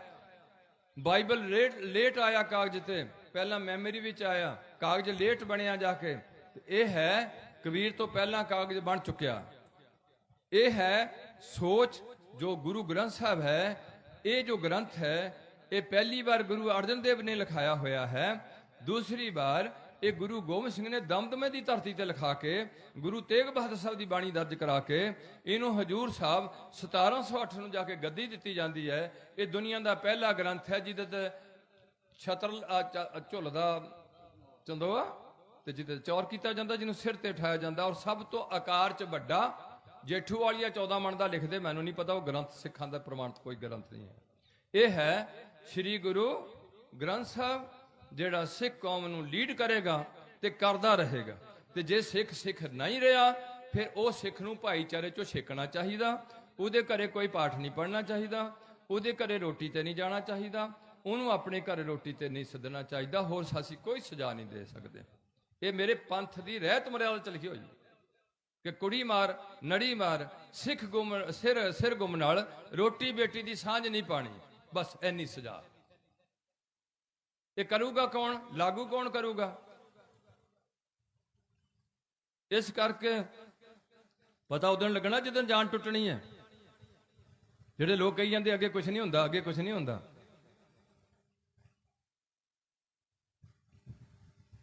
ਚਾਰ ਬੱਚਿਆਂ ਨੂੰ ਜਨਮ ਦਿੱਤਾ ਮਾਤਾ ਪਰਮਜੀਤ ਕੌਰ ਨੇ, ਸਾਰਿਆਂ ਦੇ ਆਨੰਦ ਕਾਰਜ ਕੀਤੇ। ਮਾਤਾ ਪਿਤਾ ਸੱਸ ਸਹੁਰਾ ਤੇ ਇੱਕ ਭਰਾ ਦੀ ਅਰਥੀ ਉਠਾਈ। 80 ਸਾਲ ਪੂਰੇ ਹੋ ਗਏ। ਇਸ ਸਮੇਂ ਵਿੱਚ ਇੱਕ ਖਾਸ ਦਿਨ ਆਇਆ ਜਿੱਦਣ ਉਹਨਾਂ ਗੁਰੂ ਗੋਬਿੰਦ ਸਿੰਘ ਦੀ ਖੰਡੇ ਦੀ ਪੌੜ ਛੱਕ ਕੇ ਆਪਣੇ ਆਪ ਨੂੰ ਸਮਰਪਿਤ ਕਰ ਦਿੱਤਾ ਕਿ ਮੈਂ ਗੁਰੂ ਨਾਨਕ ਪਾਤਸ਼ਾਹ ਤੇਰੇ ਦਰ ਤੇ ਨਿਮਾਣੀ ਜੀ ਹੈ। ਮੇਰੇ ਕੋਲ ਕਰਤੂਤ ਤਾਂ ਚੰਗੀ ਨਹੀਂ ਹੈ, ਪਰ ਮੇਰਾ ਗੁਰੂ ਬਹੁਤ ਚੰਗਾ ਹੈ। ਮੈਂ ਤੇਰੇ ਲੜ ਲੱਗ ਗਈ ਹਾਂ। ਹੁਣ ਤੂੰ ਮੇਰਾ ਲੋਕ ਤੇ ਪ੍ਰਲੋਕ ਦਾ ਸਹਾਈ ਬਣਨਾ। ਮੇਰੇ ਲੋਕ ਵਿੱਚ ਵੀ ਮੇਰੀ ਇੱਜ਼ਤ ਪਤਨਾ ਮੇਰਾ ਜੀਵਨ ਬਤੀਤ ਹੋਏ, ਪਰਲੋਕ ਵਿੱਚ ਵੀ ਮੈਂ ਧੱਕੇ ਨਾ ਖਾਵਾਂ। ਇਹ ਹੈ ਉਹਨਾਂ ਦੇ ਜੀਵਨ ਦਾ ਛੋਟਾ ਜਿਹਾ ਖਾਕਾ, ਜਿਹਦੇ 'ਚ ਆਪ ਜੀ ਨੂੰ ਕੁਛ ਗੱਲਾਂ ਸਮਝਾਈਆਂ ਗਈਆਂ ਔਰ ਦੱਸੀਆਂ ਗਈਆਂ ਵੀ ਜੇ ਤੁਸੀਂ ਏਦਾਂ ਧੱਕੇ ਖਾਈ ਜਾਓਗੇ ਤੇ ਤੁਸੀਂ ਇਹ ਕੌਮ ਨੂੰ ਬਹੁਤ ਜਲਦੀ ਅਬੋਲਿਸ਼ ਕਰਨ ਲੱਗੇ ਆ। ਖਾਸ ਕਰਕੇ ਪੰਜਾਬ ਵਿੱਚੋਂ ਉਹ ਸਿੱਖੋ, ਤੁਹਾਡਾ ਭਾਈਚਾਰਾ ਕਸ਼ਮੀਰ 'ਚ ਵੀ ਬੈਠਾ, ਅਮਰੀਕਾ 'ਚ ਬੈਠਾ, ਔਰ ਦੁਨੀਆ ਦੰਗ ਰਹਿ ਗਈ। ਟਰੰਪ ਵਰਗੇ ਨਾਸਤਿਕ ਬੰਦੇ ਨੂੰ ਇਹ ਕਹਿਣਾ ਪਿਆ ਕਿ ਸਿੱਖਾਂ ਦਾ ਗੁਰਦੁਆਰਾ ਜ਼ਰੂਰ ਹਰ ਸ਼ਹਿਰ 'ਚ ਹੋਣਾ ਚਾਹੀਦਾ। ਹਿੰਦੂ ਵਕੀਲ ਸੁਪਰੀਮ ਕੋਰਟ ਦਾ ਦੁਹਾਈ ਦੇ ਰਿਹਾ ਕਿ ਸਿੱਖਾਂ ਦੇ ਗੁਰਦੁਆਰੇ ਦੀ ਬਹੁਤ ਲੋੜ ਆ। ਮੈਨੂੰ ਜਿੱਥੇ ਮਰਜ਼ੀ ਲੈ ਜਾਓ, ਮੈਂ ਸਿੱਖ ਧਰਮ ਦੀ ਪ੍ਰਸ਼ੰਸਾ ਕਰੂੰਗਾ। ਮੈਂ 4 ਦਿਨ ਤੋਂ ਭੁੱਖਾ ਮਰਦਾ ਰਿਹਾ, ਮੈਨੂੰ ਮੰਦਿਰ ਚੋਂ, ਮਸਜਿਦ ਚੋਂ, ਗਿਰਜੇ ਚੋਂ ਕਿਤੇ ਪ੍ਰਸ਼ਾਦਾ ਨਹੀਂ ਮਿਲਿਆ। ਪੈਸਾ ਮੇਰੇ ਕੋਲ ਕੋਈ ਨਹੀਂ ਸੀ। ਮੈਨੂੰ ਜੇ ਪ੍ਰਸ਼ਾਦਾ ਚੌਥੇ ਦਿਨ ਜਾ ਕੇ ਮਿਲਿਆ ਤੇ ਕਿਹਦੇ ਕੋਲੋਂ ਮਿਲਿਆ? ਸ੍ਰੀ ਗੁਰੂ ਹਰਕ੍ਰਿਸ਼ਨ ਸਾਹਿਬ ਜੀ ਦੇ ਗੁਰਦੁਆਰੇ ਤੋਂ ਮਿਲਿਆ। ਉੱਥੋਂ ਮੈਂ ਜਾ ਕੇ ਪ੍ਰਸ਼ਾਦਾ ਛਕਿਆ। ਅੱਜ ਮੈਂ ਆਪਣੀ ਡਿਊਟੀ ਤੋਂ ਫਾਰਗ ਹੋ ਕੇ ਮੈਂ ਸੁਪਰੀਮ ਕੋਰਟ ਦਾ ਵਕੀਲ ਬਣਿਆ। ਮੈਂ ਉੱਥੇ ਜ਼ਰੂਰ ਬਰਤਨ ਸਾਫ਼ ਕਰਨ ਜਾਣਾ, ਚਾਹੇ ਐਤਵਾਰੀ ਜਾਵਾਂ। ਬੇਸ਼ੱਕ ਮੈਂ ਕੇਸ ਨਹੀਂ ਰੱਖ ਪਾਇਆ, ਪਰ ਮੈਂ ਗੁਰੂ ਹਰਕ੍ਰਿਸ਼ਨ ਸਾਹਿਬ ਦਾ ਪੁਜਾਰੀ, ਗੁਰੂ ਨਾਨਕ ਦੇ ਮਿਸ਼ਨ ਦਾ ਜ਼ਰੂਰ ਹਾਂ। ਤੁਸੀਂ ਪੰਜਾਬ 'ਚ ਜੰਮ ਕੇ ਅੱਤ ਕਰ ਦਿੱਤੀ ਹੈ। ਇਹ ਤੋਂ ਅੱਤ ਹੋਰ ਹੋਣੀ ਬਹੁਤ ਘਾਤਕ ਹੈ। ਤੁਸੀਂ ਕਿਸੇ ਨਾਲ ਕੋਈ ਵੀ ਐਸੀ ਗੱਲ ਨਹੀਂ ਕੀਤੀ, ਨਾ ਹੀ ਤੁਹਾਨੂੰ ਕਿਸੇ ਪ੍ਰਚਾਰਕ ਨੇ ਇਹਨਾਂ ਗੱਲਾਂ ਨਾਲ ਜ਼ਿਆਦਾ ਜੋੜਨ ਦਾ ਯਤਨ ਕੀਤਾ। ਉਹਨੇ ਚੁੱਪ ਕਰਕੇ ਆਪਣੀ ਠੈਂਡਣੇ ਜੇ ਵਜਾਏ ਤੇ ਚੁੱਪ ਕਰਕੇ ਤੁਹਾਡਾ, ਉਹਨਾਂ ਨੂੰ ਪਤਾ ਵੀ ਜੇ ਅਸੀਂ ਬੋਲਾਂਗੇ ਤੇ ਇਹ ਨਹੀਂ ਸਾਨੂੰ ਮੁੜ ਕੇ ਨਹੀਂ ਸੱਦਣਾ ਸ਼ਰਾਬੀਆਂ ਨੇ, ਤੇ ਨਾ ਹੀ ਨਹੀਂ ਸਾਨੂੰ ਜਿਹੜੇ ਹੋਰ ਨੇ ਬੰਦੇ ਕੈਟੇਗਰੀਆਂ ਨਾਲ ਜੁੜੇ ਨੇ ਉਹਨੇ ਵੀ ਸਾਨੂੰ ਨਹੀਂ ਸੱਦਣਾ, ਤੇ ਸ਼ਾਇਦ ਸਾਡਾ ਰੁਜ਼ਗਾਰ ਹੀ ਬੰਦ ਹੋ ਜਾਏ। ਪਰ ਮੈਂ ਕਹਿਣਾ ਵੀ ਜਿਹੜੇ ਦਾ ਮਾਲਕ ਦਾ ਖਾਣਾ ਹੋਏ, ਉਹ ਮਾਲਕ ਦੇ ਦਰ ਤੇ ਭੌਂਕਣਾ ਕੁੱਤੇ ਦਾ ਫਰਜ਼ ਜ਼ਰੂਰ ਬਣਦਾ। ਜੇ ਕੁੱਤੇ ਹੀ ਨਾ ਭੌਂਕੇਗਾ, ਮਾਲਕ ਨੂੰ ਰੋਟੀ ਦੇ ਰਿਹਾ, ਸਭ ਕੁਝ ਦੇ ਰਿਹਾ, ਜੇ ਭੌਂਕੇ ਹੀ ਰਿਓ, ਐਸੀ ਥੋੜੀ ਜਿਹੀ ਵਿਚਾਰ। ਮਾਤਾ ਜੀ ਨੇ ਖੰਡੇ ਦੀ ਪੌਲ ਛਕੀ ਹੈ। ਤੇ ਹੁਣ ਮੈਂ ਛੋਟੀ ਜਿਹੀ ਬੇਨਤੀ ਕਰਾਂ ਕਿ ਜਦੋਂ ਬੰਦਾ ਮਰਦਾ ਹੈ ਉਦੋਂ ਸਿੱਖਾਂ ਨੇ ਕੀ ਕਰਨਾ, ਹਿੰਦੂਆਂ ਨੇ ਕੀ ਕਰਨਾ, ਮੁਸਲਮਾਨਾਂ ਨੇ ਕੀ ਕਰਦੇ ਨੇ, ਤੇ ਈਸਾਈ ਕੀ ਕਰਦੇ ਨੇ। ਇਹ ਭਿੰਨ ਭਿੰਨ ਚੀਜ਼ਾਂ ਨੇ। ਜਿਵੇਂ ਸਿੱਖਾਂ ਦੇ ਆਨੰਦ ਕਾਰਜ ਹੈ, ਹਿੰਦੂਆਂ ਦਾ ਅੱਗ ਬਾਲ ਕੇ ਵਿਆਹ ਹੈ, ਈਸਾਈਆਂ ਦਾ ਨਿਕਾਹ ਹੈ, ਤੇ ਮੁਸਲਮਾਨਾਂ ਦਾ ਨਿਕਾਹ ਹੈ। ਸਿੱਖਾਂ ਦੇ ਗੁਰਦੁਆਰੇ ਦੇ ਨਾਲ ਲੰਗਰ ਹਾਲ ਹੈ, ਗਿਰਜੇ ਨਾਲ ਜ਼ਰੂਰੀ ਲੰਗਰ ਹਾਲ ਨਹੀਂ, ਮੰਦਰ ਨਾਲ ਜ਼ਰੂਰੀ ਲੰਗਰ ਹਾਲ ਨਹੀਂ, ਮਸਜਿਦ ਨਾਲ ਲੰਗਰ ਹਾਲ ਜ਼ਰੂਰੀ ਨਹੀਂ। ਇੱਥੇ ਜ਼ਰੂਰੀ ਹੈ ਦੇਗ ਤਿਗ ਫਤਿਹ ਹੈ, ਕਿਉਂਕਿ ਗਰੀਬ ਅਮੀਰ ਬਰਾਬਰ ਬਿਠਾ ਲੈਣਾ, ਇੱਕੋ ਜਿਹਾ ਖਾਣਾ ਦੇਣਾ, ਊਚ ਨੀਚ ਨੂੰ ਬਰਾਬਰ ਧਰ 'ਚ ਰੱਖਣਾ। ਇਹ ਪਹਿਲਾ ਮਿਸ਼ਨ ਹੈ ਜਿਹਨੂੰ ਗੁਰੂ ਪਾਤਸ਼ਾਹ ਨੂੰ ਅਸੀਂ ਗਰੀਬ ਨਵਾਜ ਤੇ ਨਿਮਾਣਿਆਂ ਦਾ ਮਾਣ, ਨਤਾਣਿਆਂ ਦਾ ਤਾਣ, ਨਿਉਟਿਆਂ ਦੀ ਓਠ ਸੰਬੋਧਨ ਕਰਦੇ ਹਾਂ। ਅੱਜ ਤੁਸੀਂ ਕਿੰਨੇ ਕੁ ਨਿਮਾਣਿਆਂ ਦੇ ਮਾਣ ਬਣੇ ਹੈ ਕਿ ਤੁਸੀਂ ਨਿਮਾਣਿਆਂ ਦੇ ਲਹੂ ਨਚੋੜਨ ਲੱਗ ਪਏ ਹੈ, ਕਿ ਤੁਸੀਂ ਉਹਨਾਂ ਨੂੰ ਧੱਕ ਧੱਕ ਕੇ ਉਹਨਾਂ ਦੀ ਕਚੂੰਬਰ ਕੱਢਣ ਲੱਗੇ ਆ, ਉਹਨਾਂ ਦੇ ਸਿੱਖ ਕਹਾ ਕੇ। ਇਹ ਤੁਹਾਡੀ ਸੋਚ ਹੈ, ਮੇਰੇ ਉਹਦੇ 'ਚ ਕੋਈ ਯੋਗਤਾ ਨਹੀਂ। ਅਗਲੀ ਬੇਨਤੀ ਹੈ ਕਿ ਕੋਸ਼ਿਸ਼ ਕੀਤੀ ਗਈ ਤੁਹਾਨੂੰ ਮੁੱਢਲੀ ਧਰਮਾਂ ਦੀ ਥੋੜੀ ਛੋਟੀ ਜਿਹੀ ਜਾਣਕਾਰੀ, ਉਹਨਾਂ ਦੇ ਸਥਾਨਾਂ ਦੀ, ਧਰਮ ਚਿੰਨ੍ਹਾਂ ਦੀ। ਜਿਵੇਂ ਤੁਹਾਡਾ ਖੰਡਾ, ਉਹਨਾਂ ਦਾ ਚੰਦ ਤੇ ਤਾਰਾ ਮੁਸਲਮਾਨ, ਈਸਾਈ ਦੀ ਸਲੀਬ, ਹਿੰਦੂ ਦਾ ਤਰਸੂਲ ਰੱਖ ਲੈਣ, ਝੰਡੀ ਗੱਡ ਲੈਣ, ਜਿੰਨਾ ਮਰਜੀ ਉਹ ਆਪਣੇ ਰੱਖ ਲੈਣ। ਉਹਨਾਂ ਦੇ ਗੁਰੂ ਵੀ ਬਹੁਤ ਹੋਏ ਗਏ ਨੇ, ਹੁੰਦੇ ਰਹੇ ਨੇ, ਪਰ ਈਸਾਈ ਈਸਾ ਤੋਂ ਬਿਨਾਂ ਇੱਧਰ ਉੱਧਰ ਨਹੀਂ ਜੰਮ ਕੇ, ਤੇ ਮੁਸਲਮਾਨ 1500 ਸਾਲ ਤੋਂ ਮੁਹੰਮਦ ਤੋਂ ਬਿਨਾਂ ਈਸਾ ਵੱਲੋਂ ਨਹੀਂ ਤੁਰੇ, ਮੁਹੰਮਦ ਉਹਦੇ ਮੂਸੇ ਵੱਲੋਂ ਨਹੀਂ ਤੁਰੇ, ਤੇ ਗੁਰੂ ਨਾਨਕ ਵੱਲ ਵੀ ਨਹੀਂ ਤੁਰੇ। ਸਾਨੂੰ ਕੋਈ ਇਤਰਾਜ਼ ਨਹੀਂ ਹੈ, ਆਪਣੇ 'ਚ ਪੱਕੇ ਰਹਿਣ, ਕਿਉਂਕਿ ਖਾਨਦਾਨ ਜੁੜੇ ਹੁੰਦੇ ਨੇ, ਮਾਮੇ ਮਾਸੀਆਂ ਜੁੜੀਆਂ ਹੁੰਦੀਆਂ ਇਸ ਚੀਜ਼ ਨਾਲ।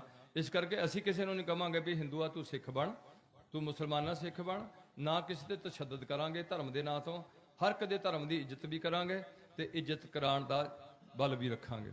ਅਗਲੀ ਬੇਨਤੀ ਹੈ ਕਿ ਇਸ ਤਰੀਕੇ ਨਾਲ ਜਦੋਂ ਸਾਡੇ ਆਨੰਦ ਕਾਰਜ ਤੁਹਾਨੂੰ ਦੱਸ ਦਿੱਤੇ ਮੈਂ, ਵੀ ਗੁਰੂ ਗ੍ਰੰਥ ਸਾਹਿਬ ਦੀ ਤਾਬਿਆ ਹੋ ਕੇ ਪੱਲਾ ਫੜਾਇਆ ਜਾਂਦਾ, ਪੱਲੇ ਵਿੱਚ ਸ਼ਬਦ ਪੜਿਆ ਜਾਂਦਾ, ਹੱਬੇ ਸਾਖ ਪੜਾਵੇ ਡਿੱਠੇ ਤੋਂ ਪੱਲੇ ਤੈਂਡੇ ਲਾਗੀ। ਪਰਮਜੀਤ ਕਹਿ ਰਹੀ ਹੈ ਬੀਬੀ ਕਿ ਹੇ ਜਗਦੀਸ਼ ਸਿੰਘ ਜੀ, ਮੇਰੀ ਮਾਂ ਅੱਜ ਤੇਰੇ ਲੜ ਲਾਣ ਲੱਗੀ ਹੈ, ਮੈਨੂੰ ਘਰ ਰੱਖਣ ਤੋਂ ਔਖੀ ਹੋ ਗਈ ਹੈ, ਪਿਓ ਔਖਾ ਹੋ ਗਿਆ, ਤੇ ਮੇਰੀਆਂ ਚਾਚੀਆਂ ਤਾਈਆਂ ਭਰਜਾਈਆਂ ਜਿੰਨੇ ਵੀ ਮੇਰੇ ਇੱਧਰ ਦੇ ਰਿਸ਼ਤੇਦਾਰ ਨੇ ਸਾਰੇ ਹੁਣ ਪੱਕੇ ਇਰਾਦਾ ਬਣਾਇਆ ਵੀ ਤੇਰੇ ਨਾਲ ਲਾ ਦੇਣਾ ਹੁਣ ਮੈਨੂੰ। ਇਹ ਮੈਨੂੰ ਝੂਠੇ ਸਾਬਤ ਹੋ ਗਏ, ਕੁੜਾਵੇ ਦੇਖ ਲਏ ਮੈਂ, ਝੂਠੇ ਨੇ ਇਹ, ਪਹਿਲੇ ਐਵੇਂ ਖਿਡਾਉਂਦੇ ਰਹੇ, ਅੱਜ ਮੈਨੂੰ ਰੱਖਣ ਨੂੰ ਤਿਆਰ ਨਹੀਂ ਹੈ। ਹੁਣ ਮੈਂ ਤੇਰੇ ਪੱਲੇ ਨਾਲ ਲੱਗਣ ਲੱਗੀ ਐ, ਤੇ ਪੱਲੇ ਨਾਲ ਮੈਨੂੰ ਜੇ ਮੈਂ ਲੱਗਣਾ ਆ, ਤੇ ਸਾਡਾ ਦੋਹਾਂ ਸਾਂਝਾਂ ਦਾ ਪੱਲਾ ਅਕਾਲ ਪੁਰਖ ਵੀ ਬਣੇਗਾ। ਅਸੀਂ ਦੋਹਾਂ ਨੇ ਅੱਜ ਤੋਂ ਅਕਾਲ ਪੁਰਖ ਨਾਲ ਵੀ ਜੁੜਨਾ, ਤੇ ਅੱਛੀ ਔਲਾਦ ਪੈਦਾ ਕਰਨੀ ਹੈ, ਤੇ ਗੁਰੂ ਨਾਨਕ ਦੇ ਦਰ ਤੇ ਸੁਰਖਰੋਈ ਪ੍ਰਾਪਤ ਕਰਨੀ ਹੈ। ਇਹ ਪੱਲੇ ਦਾ ਸ਼ਬਦ ਹੋ ਕੇ 4 ਲਾਵਾਂ ਪੜੀਆਂ ਜਾਂਦੀਆਂ।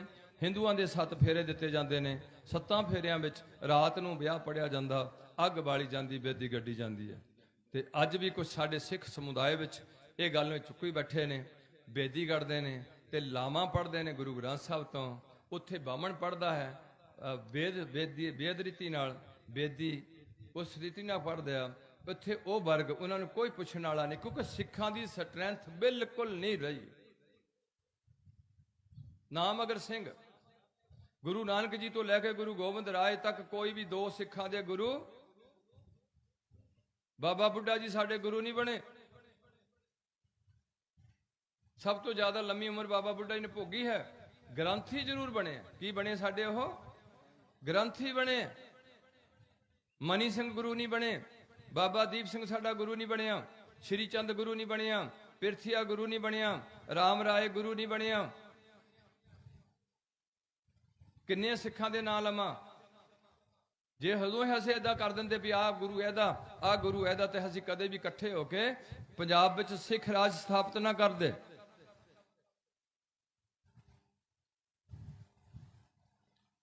ਇਸ ਤਰੀਕੇ ਨਾਲ ਆਨੰਦ ਕਾਰਜ ਹੁੰਦੇ ਨੇ। ਹੁਣ ਤੁਹਾਨੂੰ ਮੌਤ ਬਾਰੇ ਦੱਸਣਾ। ਨਾਮ ਕਿਵੇਂ ਰੱਖਦਾ ਸਿੱਖ? ਕੜਾਹ ਪ੍ਰਸ਼ਾਦੀ ਸਿੱਖ। ਖੁਸ਼ੀ ਵਿੱਚ ਵੀ ਕੜਾਹ ਪ੍ਰਸ਼ਾਦ ਤੇ ਗਮੀ ਵਿੱਚ ਵੀ ਕੜਾਹ ਪ੍ਰਸ਼ਾਦ। ਹਰ ਘਰ ਵਿੱਚ ਹਰ ਪਹਿਲੂ ਆਉਂਦਾ। ਜਨਮ ਵੀ ਹੁੰਦਾ, ਗਰੀਬ ਦੇ ਘਰ ਵੀ ਹੋਣਾ, ਅਮੀਰ ਦੇ ਘਰ ਵੀ। ਮੌਤ ਵੀ ਆਣੀ ਦੋਹਾਂ ਘਰਾਂ ਵਿੱਚ, ਤੇ ਨਾਲ ਵਿਆਹ, ਆਨੰਦ ਕਾਰਜ, ਜਦ ਬੱਚੇ ਦੇ ਜਨਮ। ਇਹ ਤਿੰਨੇ ਚੀਜ਼ਾਂ ਗਰੀਬ ਤੇ ਅਮੀਰ ਦੇ ਘਰ ਵਿੱਚ ਆਣੀਆਂ। ਦੁਨੀਆ 'ਚ ਲੋਕ ਗਰੀਬ ਵੀ ਬਹੁਤ ਨੇ ਤੇ ਲੋਕ ਅਮੀਰ ਵੀ ਬੜੇ ਨੇ। ਅਮੀਰੀ ਦਾ ਵੀ ਕੋਈ ਹੱਦ ਨਹੀਂ ਤੇ ਗਰੀਬੀ ਦਾ ਵੀ ਕੋਈ। ਗਰੀਬ ਕਿਸੇ ਟਾਈਮ ਅਮੀਰ ਬਣ ਸਕਦੇ, ਅਮੀਰ ਕਿਸੇ ਟਾਈਮ ਗਰੀਬ ਹੋ ਸਕਦੇ ਨੇ। ਮਾਨ ਤੇ ਅਪਮਾਨ ਹੈ। ਬੇਸ਼ੱਕ ਉਹ ਜਿਹੜੇ ਸਾਡੇ ਲੀਡਰ ਬਣੇ ਨੇ ਉਹ ਇੰਨੇ ਸਿਆਣੇ ਨਾ ਹੋਣ, ਉਹਨਾਂ ਤੋਂ ਵੀ ਸਿਆਣੇ ਬੰਦੇ ਜੇਲ੍ਹਾਂ 'ਚ ਹੱਥ ਕੜੀਆਂ ਲਵਾ ਕੇ ਬੈਠੇ ਹੋਣ। ਉਹ ਅਪਮਾਨ ਹੋ ਰਿਹਾ, ਉਹਦਾ ਮਾਣ ਹੋ ਰਿਹਾ।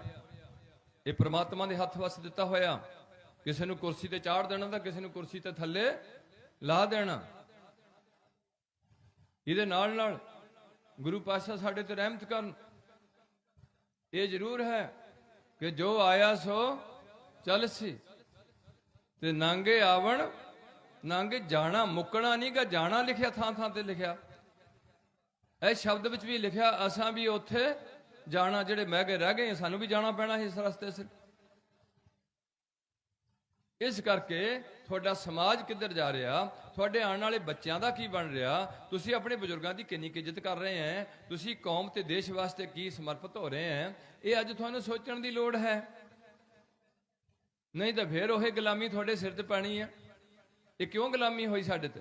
ਕਿਉਂਕਿ ਅਸੀਂ ਇਕੱਠੇ ਨਹੀਂ ਹੋ ਪਾਏ। ਜਾਤਾਂ ਵੰਡ ਛੱਡੀਆਂ। ਹਥਿਆਰ ਇੱਕ ਕੈਟੇਗਰੀ ਨੂੰ ਸਿਖਾ ਲਿਆ, ਹਥਿਆਰ ਚਲਾਉਣਾ ਖੱਤਰੀ ਨੂੰ। ਧਰਮ ਦੇ ਕੰਮ ਸਾਰੇ ਬ੍ਰਾਹਮਣ ਨੇ ਆਪਣੇ ਕੋਲ ਰੱਖ ਲਏ। ਸੰਸਕ੍ਰਿਤ ਵਿਦਿਆ ਕਿਸੇ ਨੂੰ ਦਿੱਤੀ ਨਹੀਂ। ਸ਼ੂਦਰ ਨੂੰ ਧੱਕ ਕੇ ਥੱਲੇ ਸੁੱਟ ਦਿੱਤਾ ਤੇ ਵੈਸ਼ ਨੂੰ ਵਪਾਰ ਤੇ ਲਾ ਦਿੱਤਾ। ਕਿਸੇ ਨੂੰ ਟ੍ਰੇਨਿੰਗ ਨਹੀਂ ਦਿੱਤੀ ਹਥਿਆਰ ਦੀ।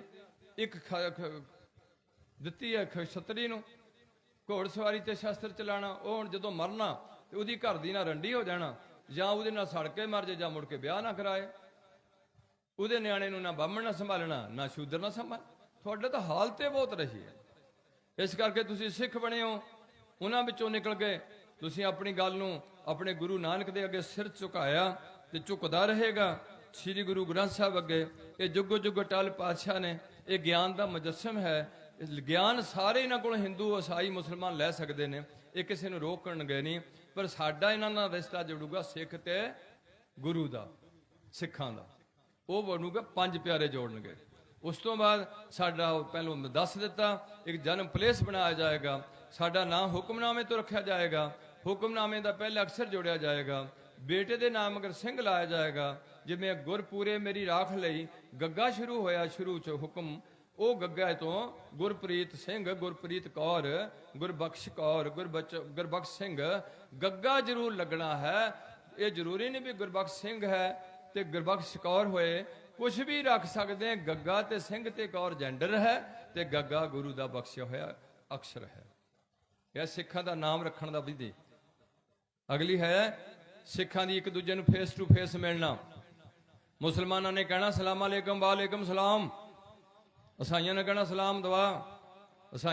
ਹਿੰਦੂ ਵੀਰਾਂ ਨੇ ਕਹਿਣਾ ਰਾਮ ਰਾਮ ਨਮਸਤੇ। ਤੇ ਸਿੱਖਾਂ ਨੇ ਕਹਿਣਾ ਵਾਹਿਗੁਰੂ ਜੀ ਕਾ ਖਾਲਸਾ, ਵਾਹਿਗੁਰੂ ਜੀ ਕੀ ਫਤਿਹ। ਕੜਾਹ ਪ੍ਰਸ਼ਾਦ ਬਰਾਬਰ ਆਟਾ, ਬਰਾਬਰ ਮਿੱਠਾ, ਬਰਾਬਰ ਘਿਓ। ਦੋ ਬਾਣੀਆਂ ਦਾ ਨਾਲ ਜਾਪ, ਚੰਗੇ ਤਰੀਕੇ ਨਾਲ ਬਾਣੀ ਪੜ੍ਹਦਿਆਂ ਤਿਆਰ ਕਰਨਾ। ਬੁੱਢੇ ਤੋਂ ਬੁੱਢਾ ਖਾਏ, ਜਿਹਦੇ ਦੰਦ ਨਹੀਂ ਹੈ ਛੋਟੇ ਤੋਂ ਛੋਟਾ ਖਾਏ, એનર્ਜੀ ਪੂਰੀ, ਟੇਸਟ ਵਧੀਆ ਤੇ ਖੁਸ਼ੀ ਗਮੀ ਵਿੱਚ ਸਾਂਝਾ। ਇਹ ਕੜਾ ਪ੍ਰਸ਼ਾਦ ਨਾ ਈਸਾਈ ਬਣਾਉਣਗੇ ਨਾ ਹਿੰਦੂ ਬਣਾਉਣਗੇ, ਘਰੇ ਬਣਾ ਲੈਣ ਤੇ ਮੈਂ ਨਹੀਂ ਕਹਿ ਸਕਦਾ, ਬਾਣੀ ਪੜ੍ਹ ਕੇ ਨਹੀਂ ਬਣਾਉਣਗੇ। ਤੇ ਹਿੰਦੂਆਂ ਵਿੱਚ ਕੜਾਹੀ ਕਹੀ ਜਾਏਗੀ, ਕੜਾਹੀ ਦੇਣੀ ਹੈ, ਕੜਾ ਪ੍ਰਸ਼ਾਦ ਸਿੱਖਾਂ ਵਿੱਚ ਹੋਏਗਾ। ਮੁੱਕ ਜਾ, ਸਮਾਪਤੀ ਕਰਾਂ, ਤੁਸੀਂ ਹੁਣ ਲੰਗਰ ਲੰਗਰ ਛਕਣੇ ਹੁੰਦੇ।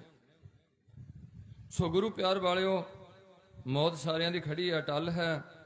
ਤੇ ਮੇਰੀ ਅਗਲੀ ਬੇਨਤੀ ਆਣੀ ਹੈ ਕਿ ਜਦੋਂ ਆਖਰੀ ਟਾਈਮ ਆਂਦਾ ਕਿਸੇ ਦਾ, ਅਸੀਂ ਉਹਨੂੰ ਕਿੱਦਾਂ ਸਮੇਟਦੇ ਹਾਂ। ਈਸਾਈ ਕਿੱਦਾਂ ਦੱਬਦੇ ਨੇ, ਉਹਨਾਂ ਦੀ ਜ਼ਿੰਮੇਵਾਰੀ ਹੈ। ਮੁਸਲਮਾਨ ਦਫਨਾਣਗੇ, ਈਸਾਈ ਦਫਨਾਣਗੇ, ਉਹਨਾਂ ਦੀ ਜ਼ਿੰਮੇਵਾਰੀ, ਜਿੱਦਾਂ ਮਰਜ਼ੀ ਦਫਨਾਣ। ਹਿੰਦੂ ਸੰਸਕਾਰ ਕਰੇਗਾ ਲੱਕੜਾਂ ਦਾ ਦਾਹ ਸੰਸਕਾਰ, ਤੇ ਸਿੱਖ ਵੀ ਦਾਹ ਸੰਸਕਾਰ ਕਰੇਗਾ। ਹਿੰਦੂ ਦੇ ਮੰਦਰ 'ਚ ਮੂਰਤੀਆਂ ਹੋਣਗੀਆਂ, ਗਿਰਜੇ 'ਚ ਕੋਈ ਚੀਜ਼ ਨਹੀਂ ਹੋਏਗੀ, ਤੇ ਮੁਸਲਮਾਨਾਂ ਦੀ ਮਸਜਿਦ 'ਚ ਕੋਈ ਚੀਜ਼ ਨਹੀਂ ਹੋਏਗੀ। ਸਿੱਖਾਂ ਦੇ ਗੁਰਦੁਆਰੇ 'ਚ ਸਵੇਰੇ ਕੀ ਹੋਏਗਾ, ਸ੍ਰੀ ਗੁਰੂ ਗ੍ਰੰਥ ਸਾਹਿਬ ਦਾ ਪ੍ਰਕਾਸ਼। ਸ਼ਾਮ ਤੱਕ ਗੁਰੂ ਪਾਸ ਆਪਣੇ ਦੁਕਾਨ ਲਾ ਕੇ ਬੈਠਣਗੇ, ਤੇ ਕੋਈ ਵੀ ਆਈ ਜੋ ਮੇਰੇ ਤੋਂ ਸੌਦਾ ਲੈ ਕੇ ਜਾਓ। ਜਿਹੜਾ ਕਹਿੰਦੇ ਨੇ ਖਾਵੇ ਖਰਚਾ ਰਲ ਮਿਲ ਭਾਈ, ਤੋਟ ਨਾ ਆਵੇ ਵੱਧ ਹੋ ਜਾਈ। ਉਹ ਖਰਚਾ, ਉਹ ਖਜ਼ਾਨਾ ਜਿਹੜਾ ਕਦੇ ਵੀ ਘਟ ਨਹੀਂ ਸਕੇਗਾ, ਵੰਡਿਆ ਮੁੱਕ ਨਹੀਂ ਸਕੇਗਾ, ਉਹ ਖਜ਼ਾਨਾ ਮੈਂ ਲੈ ਕੇ ਬੈਠਾ। ਸਿੱਖੋ, ਲੋਕ ਤੇ ਪਰਲੋਕ ਦਾ ਸਹਾਇਕ ਬਣ ਜਾਓਗੇ। ਅਗਲੀ ਬੇਨਤੀ ਹੈ ਕਿ ਗੁਰੂ ਪਾਤਸ਼ਾਹ ਰਹਿਮਤ ਕਰਨ, ਜਦੋਂ ਸਾਡੀ ਬੀਬੀ ਜੀ ਦੀ ਕਿਸੇ ਦੀ ਚੜ੍ਹਾਈ ਹੁੰਦੀ ਹੈ, ਵੀਰੇ ਦੀ ਜਾਂ ਬੀਬੀ ਦੀ, ਅਸੀਂ ਉਹਦੇ ਸਿਰਹਾਣੇ ਦੀਵਾ ਬੱਤੀ ਨਹੀਂ ਕਰਦੇ, ਦਾਣੇ ਨਹੀਂ ਰੱਖਦੇ। ਇਹ ਸਾਰੀਆਂ ਗੱਲਾਂ ਸਿੱਖ ਰਹਿਤ ਮਰਿਆਦਾ ਡਾਊਨਲੋਡ ਕਰ ਸਕਦੇ ਹੋ। ਅੱਜ ਉਹ ਸਾਡੇ ਮੀਡੀਆ ਵਿੱਚ ਚਾੜ ਦਿੱਤੀ ਹੋਈ ਹੈ, ਪਰ ਚਾੜਨ ਵਾਲਿਆਂ ਨਾਲ ਚਾੜ ਜ਼ਰੂਰ ਦਿੱਤੀ ਹੈ, ਪਰ ਲਾਗੂ ਕਰਨ ਵਾਲਿਆਂ ਨੇ ਇਹਨੂੰ ਲਾਗੂ ਕਰਨ ਦਾ ਯਤਨ ਨਹੀਂ ਕੀਤਾ ਹੋਇਆ। ਉਹਦੇ 'ਚ ਉਹਨਾਂ ਨੂੰ ਇੱਕ ਵਰਗ ਨਾਲ ਜੁੜਨਾ ਪੈਂਦਾ। ਜੇ ਸਿੱਧੇ ਹੋ ਕੇ ਆਪਣੀ ਡੈਮੋਕ੍ਰੇਸੀ ਕਰਨੀ ਹੈ, ਜੇ ਆਪਣੀ ਆਜ਼ਾਦ ਪਾਰਟੀ ਨਾਲ ਲੜਨ, ਸਾਨੂੰ ਕੋਈ ਦੁੱਖ ਨਹੀਂ।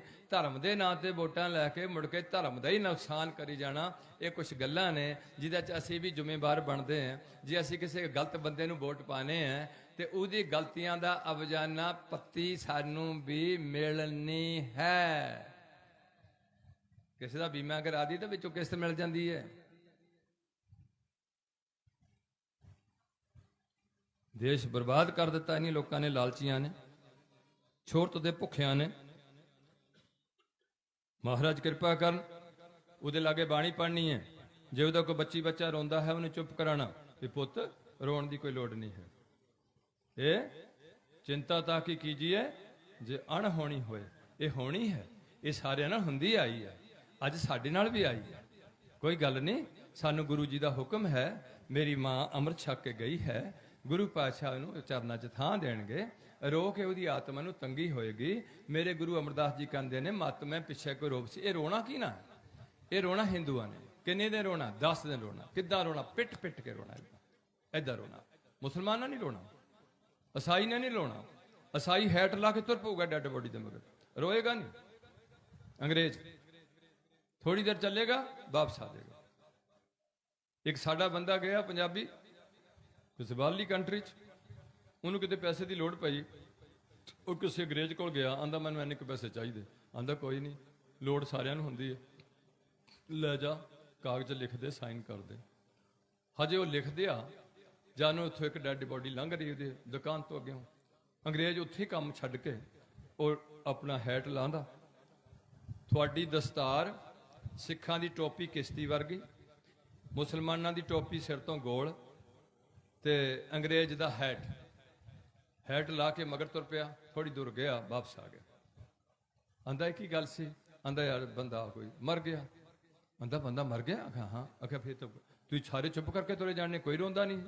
ਆਂਦਾ ਤੁਸੀਂ ਕੀ ਕਰਦੇ? ਆਂਦਾ ਹੈ ਤਾਂ ਫੜ ਕੇ ਸਿਆਪਾ ਕਰਦੇ ਤੇ ਇਹ ਕਿਉਂ ਮਰ ਗਏ? ਆਂਦਾ ਦੁਕਾਨ ਤੋਂ ਬਾਹਰ ਹੋ ਜਾ। ਕਿਉਂ? ਆਂਦਾ ਜੇ ਰੱਬ ਦਾ ਭੇਜਿਆ ਹੋਇਆ ਬੰਦਾ, ਰੱਬ ਸਾਦਾ, ਤੁਸੀਂ ਰੋਨੇ ਤੇ ਮੇਰੇ ਪੈਸੇ ਤੂੰ ਨਹੀਂ ਜੇ ਖੁਸ਼ ਹੋ ਕੇ ਮੋੜ ਲਏ।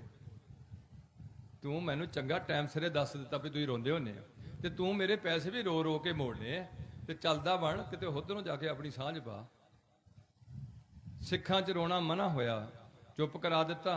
ਬਾਣੀ ਸ਼ੁਰੂ ਕੀਤੀ, ਹਿੰਦੂ ਪੜ੍ਹਨਗੇ ਗੀਤਾ, ਉਹ ਪੜ੍ਹਨ ਰਮਾਇਣ, ਉਹ ਪੜ੍ਹਨ ਹਨੂਮਾਨ ਚਾਲੀਸਾ, ਅਸੀਂ ਪੜ੍ਹਨੀ ਸੁਖਮਣੀ, ਜਪ ਜੀ, ਕੀਰਤਨ ਕਰਨਾ।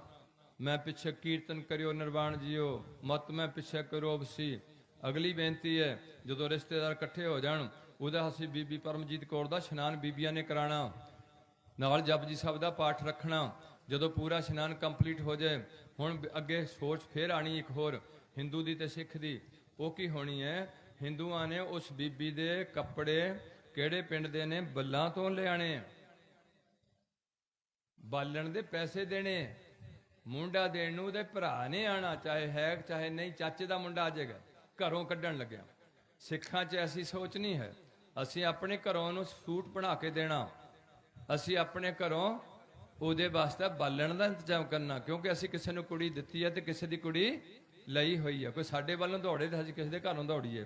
ਸਾਨੂੰ ਹੁਕਮ ਹੈ ਆਪਣ ਹੱਥੀਂ ਆਪਣਾ ਆਪੇ ਹੀ ਕਾਜ ਸਵਾਰੀਏ ਦਾ। ਇਸ ਕਰਕੇ ਉਹਦੀ ਤਿਆਰੀ ਕਰਨੀ। ਜਪਜੀ ਸਾਹਿਬ ਦੇ ਪਾਠ ਹੈ, ਉਹਨੂੰ ਸਾਫ ਸੁਥਰੇ ਕੱਪੜੇ ਆਪ ਸਵਾ ਕੇ ਪਾਣੇ ਹੈ।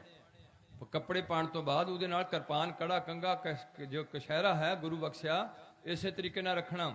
ਮੈਂ ਨੌਜਵਾਨ ਸਿੱਖ ਬੱਚਿਆਂ ਨੂੰ ਬੇਨਤੀ ਕਰੂੰਗਾ, ਜਦੋਂ ਅਸੀਂ ਅੰਗਰੇਜ਼ ਦੀ ਜੇਲ੍ਹ ਵਿੱਚ ਗਏ ਸਿੱਖ ਭਾਈਚਾਰਾ, ਉਹਨਾਂ ਸਾਨੂੰ ਕਿਹਾ ਵੀ ਟੋਪੀ ਪਾਣੀ ਪਏਗੀ। ਜੇਲ੍ਹ ਮੈਨੂਅਲ ਵਿੱਚ ਕੀ ਪਾਣੀ ਪਏਗੀ? ਕੈਦੀਆਂ ਨੂੰ ਕੀ ਪਾਣੀ ਪਊਗੀ? ਸਿੱਖਾਂ ਨੂੰ ਟੋਪੀ ਪਾਣੀ ਪਊਗੀ।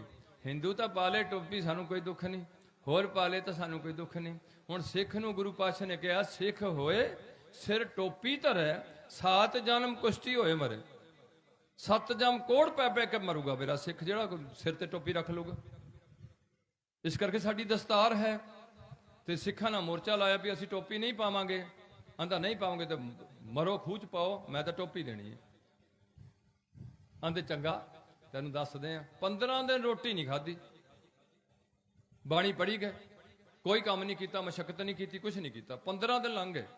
ਜਿੱਦਣ 15 ਦਿਨ ਲੰਘ ਗਏ, ਉਦੋਂ ਅੰਗਰੇਜ਼ ਕੰਬ ਗਿਆ ਵੀ ਇਹ ਬੰਦੇ ਪੱਕੇ ਬੜੇ ਨੇ, ਇਹਨੀ ਮਰ ਜਾਣਾ ਤੇ ਮੇਰੇ ਗਲ ਪੇਸ ਪੈ ਜਾਣੇ ਆ, ਤੇ ਮੈਂ ਇਹਨਾਂ ਨੂੰ ਅਲਾਉਡ ਕਰਾਉਣਾ। ਹਾਈ ਕੋਰਟ ਤੋਂ ਪਰਮਿਸ਼ਨ ਲੈ ਕੇ ਦਿੱਤੀ ਕਿ ਸਿੱਖ ਆਪਣੇ ਸਿਰ ਤੇ 2.5 ਮੀਟਰ ਕੱਪੜਾ ਬੰਨ ਸਕਦਾ, ਪਰ ਜੇਲ੍ਹ ਵਿੱਚੋਂ ਨਹੀਂ ਕੱਪੜਾ ਦਿੱਤਾ ਜਾਏਗਾ, ਆਪਣੇ ਪਰਿਵਾਰ ਤੋਂ ਲਿਆ ਸਕਦਾ। ਇਜਾਜ਼ਤ ਹੈ ਇਹਨੂੰ ਸਿੱਖ ਤੋਂ ਟੋਪੀ ਤੋਂ ਬਿਨਾਂ ਦਸਤਾਰ ਰੱਖਣ ਦੀ।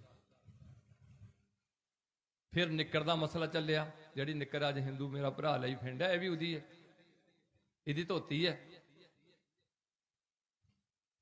ਨਿੱਕਰ ਪਾਣੀ ਜੇਲ੍ਹ ਵਿੱਚ, ਸਾਰਿਆਂ ਨੇ ਪਾਣੀ, ਸਿੱਖਾਂ ਨੇ ਵੀ ਪਾਣੀ। ਆਂਦੇ ਨਹੀਂ ਪਾਣੀ, ਕਛਹਿਰਾ ਪਾਣਾ। ਜਿਹੜਾ ਅੱਜ ਇਹਨਾਂ ਮੁੰਡਿਆਂ ਨੂੰ ਚੰਗਾ ਨਹੀਂ ਲੱਗਿਆ, ਕੱਛੀਆਂ, ਕਛਹਿਰਾ ਪਾਣਾ ਨਹੀਂ ਪਾਣਾ, ਨਹੀਂ ਪਾਣਾ, ਚਲੋ ਕਰੋ ਕੀ ਕਰ ਲੂੰਗਾ, ਚੰਗਾ ਸ਼ਹੀਦ ਹੋ ਜਾਵਾਂਗੇ, ਰੋਟੀ ਛੱਡ। ਫੇਰ ਛੱਡੀ ਰੋਟੀ, ਫੇਰ ਮਜਬੂਰ ਹੋ ਕੇ ਲਿਖਣਾ ਪਿਆ ਕਿ ਸਿੱਖਾਂ ਨੂੰ ਜੇਲ੍ਹ ਵਿੱਚ ਕਛਹਿਰਾ ਪਾਉਣ ਦੀ ਇਜਾਜ਼ਤ ਹੈ, ਪਰ ਜੇਲ੍ਹ ਦੇ ਪੈਸਿਆਂ ਵਿੱਚੋਂ ਕਛਹਿਰਾ ਨਹੀਂ ਦਿੱਤਾ ਜਾਏਗਾ। ਇਹ ਆਪਣਾ ਕਛਹਿਰਾ ਆਪਣੇ ਘਰੋਂ ਜਾਂ ਕਮੇਟੀ ਤੋਂ ਇੰਤਜ਼ਾਮ ਕਰ ਲੈਣ, ਸਾਨੂੰ ਇਤਰਾਜ਼ ਕੋਈ ਨਹੀਂ ਕਛਹਿਰਾ ਪਾਉਣ ਦਾ। ਇਹ 5 ਕੱਕੇ ਅਸੀਂ ਮ੍ਰਿਤਕ ਬੋਡੀ ਦੇ ਨਾਲ ਲਾਣੇ ਆ। ਉਸ ਤੋਂ ਬਾਅਦ ਉਹਦੀ ਅਰਦਾਸ ਕਰਕੇ ਉਹਦੀ ਅਰਥੀ ਚੁੱਕਦੇ ਆ। ਇੱਕ ਗੱਲ, ਉਹਦੀ ਅਰਥੀ ਅਸੀਂ ਜਦੋਂ ਚੁੱਕਣੀ ਹੈ, ਉਹਨੂੰ ਬੋਡੀ ਨੂੰ ਪਾਣਾ ਉਹਦੇ ਤੇ ਅਰਥੀ ਤੇ। ਅੱਗੇ ਕੋਈ ਗੱਡੀਆਂ ਪਿੰਡ 'ਚ ਬਣ ਜਾਣ ਤੇ ਮੈਨੂੰ ਕੋਈ ਪਤਾ ਨਹੀਂ। ਉਹਦਾ ਸਿਰ ਕਰਨਾ ਪਿੰਡ ਵੱਲ ਨੂੰ ਤੇ ਲੱਤਾਂ ਕਰਨੀਆਂ ਮੜੀਆਂ ਵੱਲ ਨੂੰ।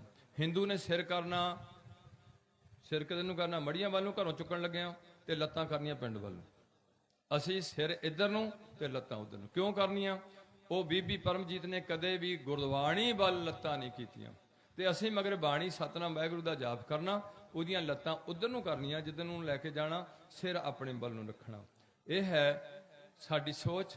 ਅੱਗੇ ਜਾ ਕੇ ਹਿੰਦੂਆਂ ਨੇ ਟੰਮਣਾ ਭੰਨਣਾ ਸੀ, ਕੋਈ ਟੰਮਣਾ ਨਹੀਂ ਭੰਨਣਾ। ਉੱਥੇ ਉਹਨੂੰ ਘੁਮਾ ਲੈਣਾ ਵੀ ਹੁਣ ਲੱਤਾਂ ਇੱਧਰ ਨੂੰ ਤੇ ਹੁਣ ਸਿਰ ਇੱਧਰ ਨੂੰ ਚੁੱਕ ਕੇ ਇਹਨੂੰ ਚੁੱਕੋ। ਸਾਡੇ 'ਚ ਜਿੱਦਾਂ ਚੁੱਕ ਲਿਆ ਉਹਦੇ ਚੁੱਕ ਕੇ ਗੁਰੂ ਗੁਰੂ ਕਰਦੇ ਸ਼ਮਸ਼ਾਨ ਘਾਟ 'ਚ ਲੈ ਜਾਣਾ।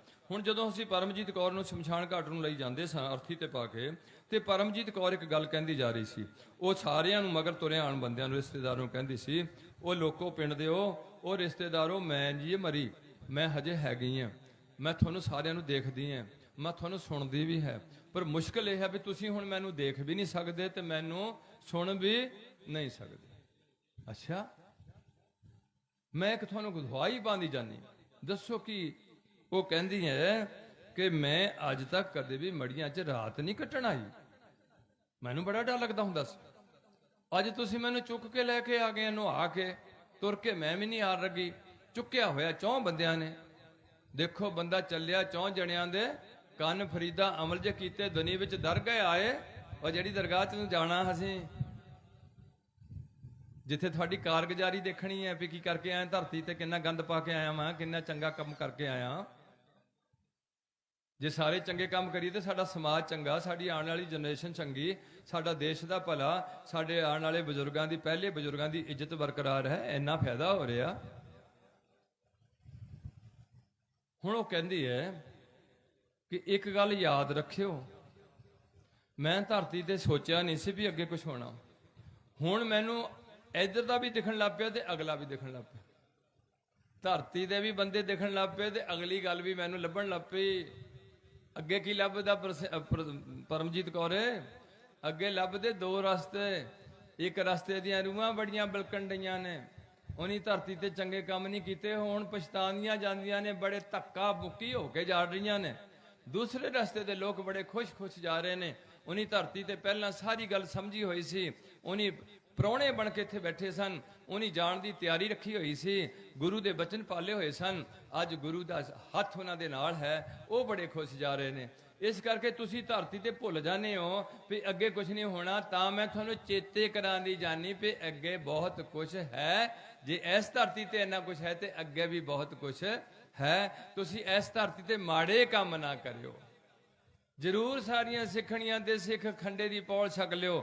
ਆ ਜਿਹੜੇ ਟੁੱਟੇ ਭੱਜੇ ਗੁਰੂ ਬਣ ਕੇ ਬੈਠੇ ਪੰਜਾਬ 'ਚ, ਇਹ ਗੁਰੂ ਅੱਗੇ ਛਡਾ ਨਹੀਂ ਜੇ ਸਕਦੇ। ਤਾਂ ਸਾਰੇ ਮੈਂ ਬੰਨੇ ਦੇਖੇ, ਇਹ ਨਕਲੀ ਗੁਰੂ ਤਾਂ ਮੈਂ ਉੱਥੇ ਬੱਜੇ ਦੇਖਣ ਦੀ ਆ। ਇਹ ਤਾਂ ਰੋਣ ਡੇ ਨੇ ਆਪਣੀ ਜਾਨ ਨੂੰ ਵੀ ਅਸੀਂ ਗੁੰਮਰਾਹ ਕੀਤਾ, ਕਿੰਨੇ ਲੋਕਾਂ ਨੂੰ ਜ਼ਿੰਦਗੀ ਤਬਾਹ ਕਰ ਦਿੱਤੀ। ਇਹ ਕਹਿੰਦੀ ਜਾ ਰਹੀ ਸੀ, ਸਾਨੂੰ ਨਹੀਂ ਸੁਣਿਆ, ਅਸੀਂ ਕਾਲੀ ਕਾਲੀ ਲੈ ਗਏ, ਚੁੱਕ ਚਲੇ ਗਏ ਸ਼ਮਸ਼ਾਨ ਘਾਟ 'ਚ।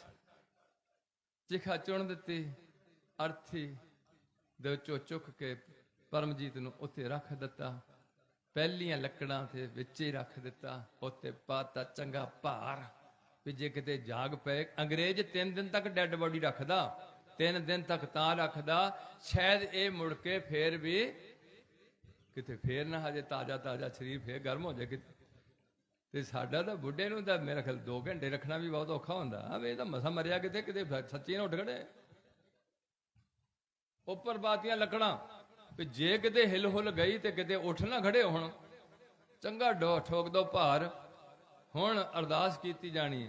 ਉਹ ਤੋਂ ਪਹਿਲਾਂ ਬੁੱਢਾ ਬੋਲ ਪਿਆ ਪਿੰਡ ਦਾ 16 ਦਾ, ਕਹਿੰਦਾ ਉਹ ਮੁੰਡਿਓ, ਉਹ ਇਹਨੂੰ ਚੁੱਕ ਕੇ ਲਿਆਇਓ।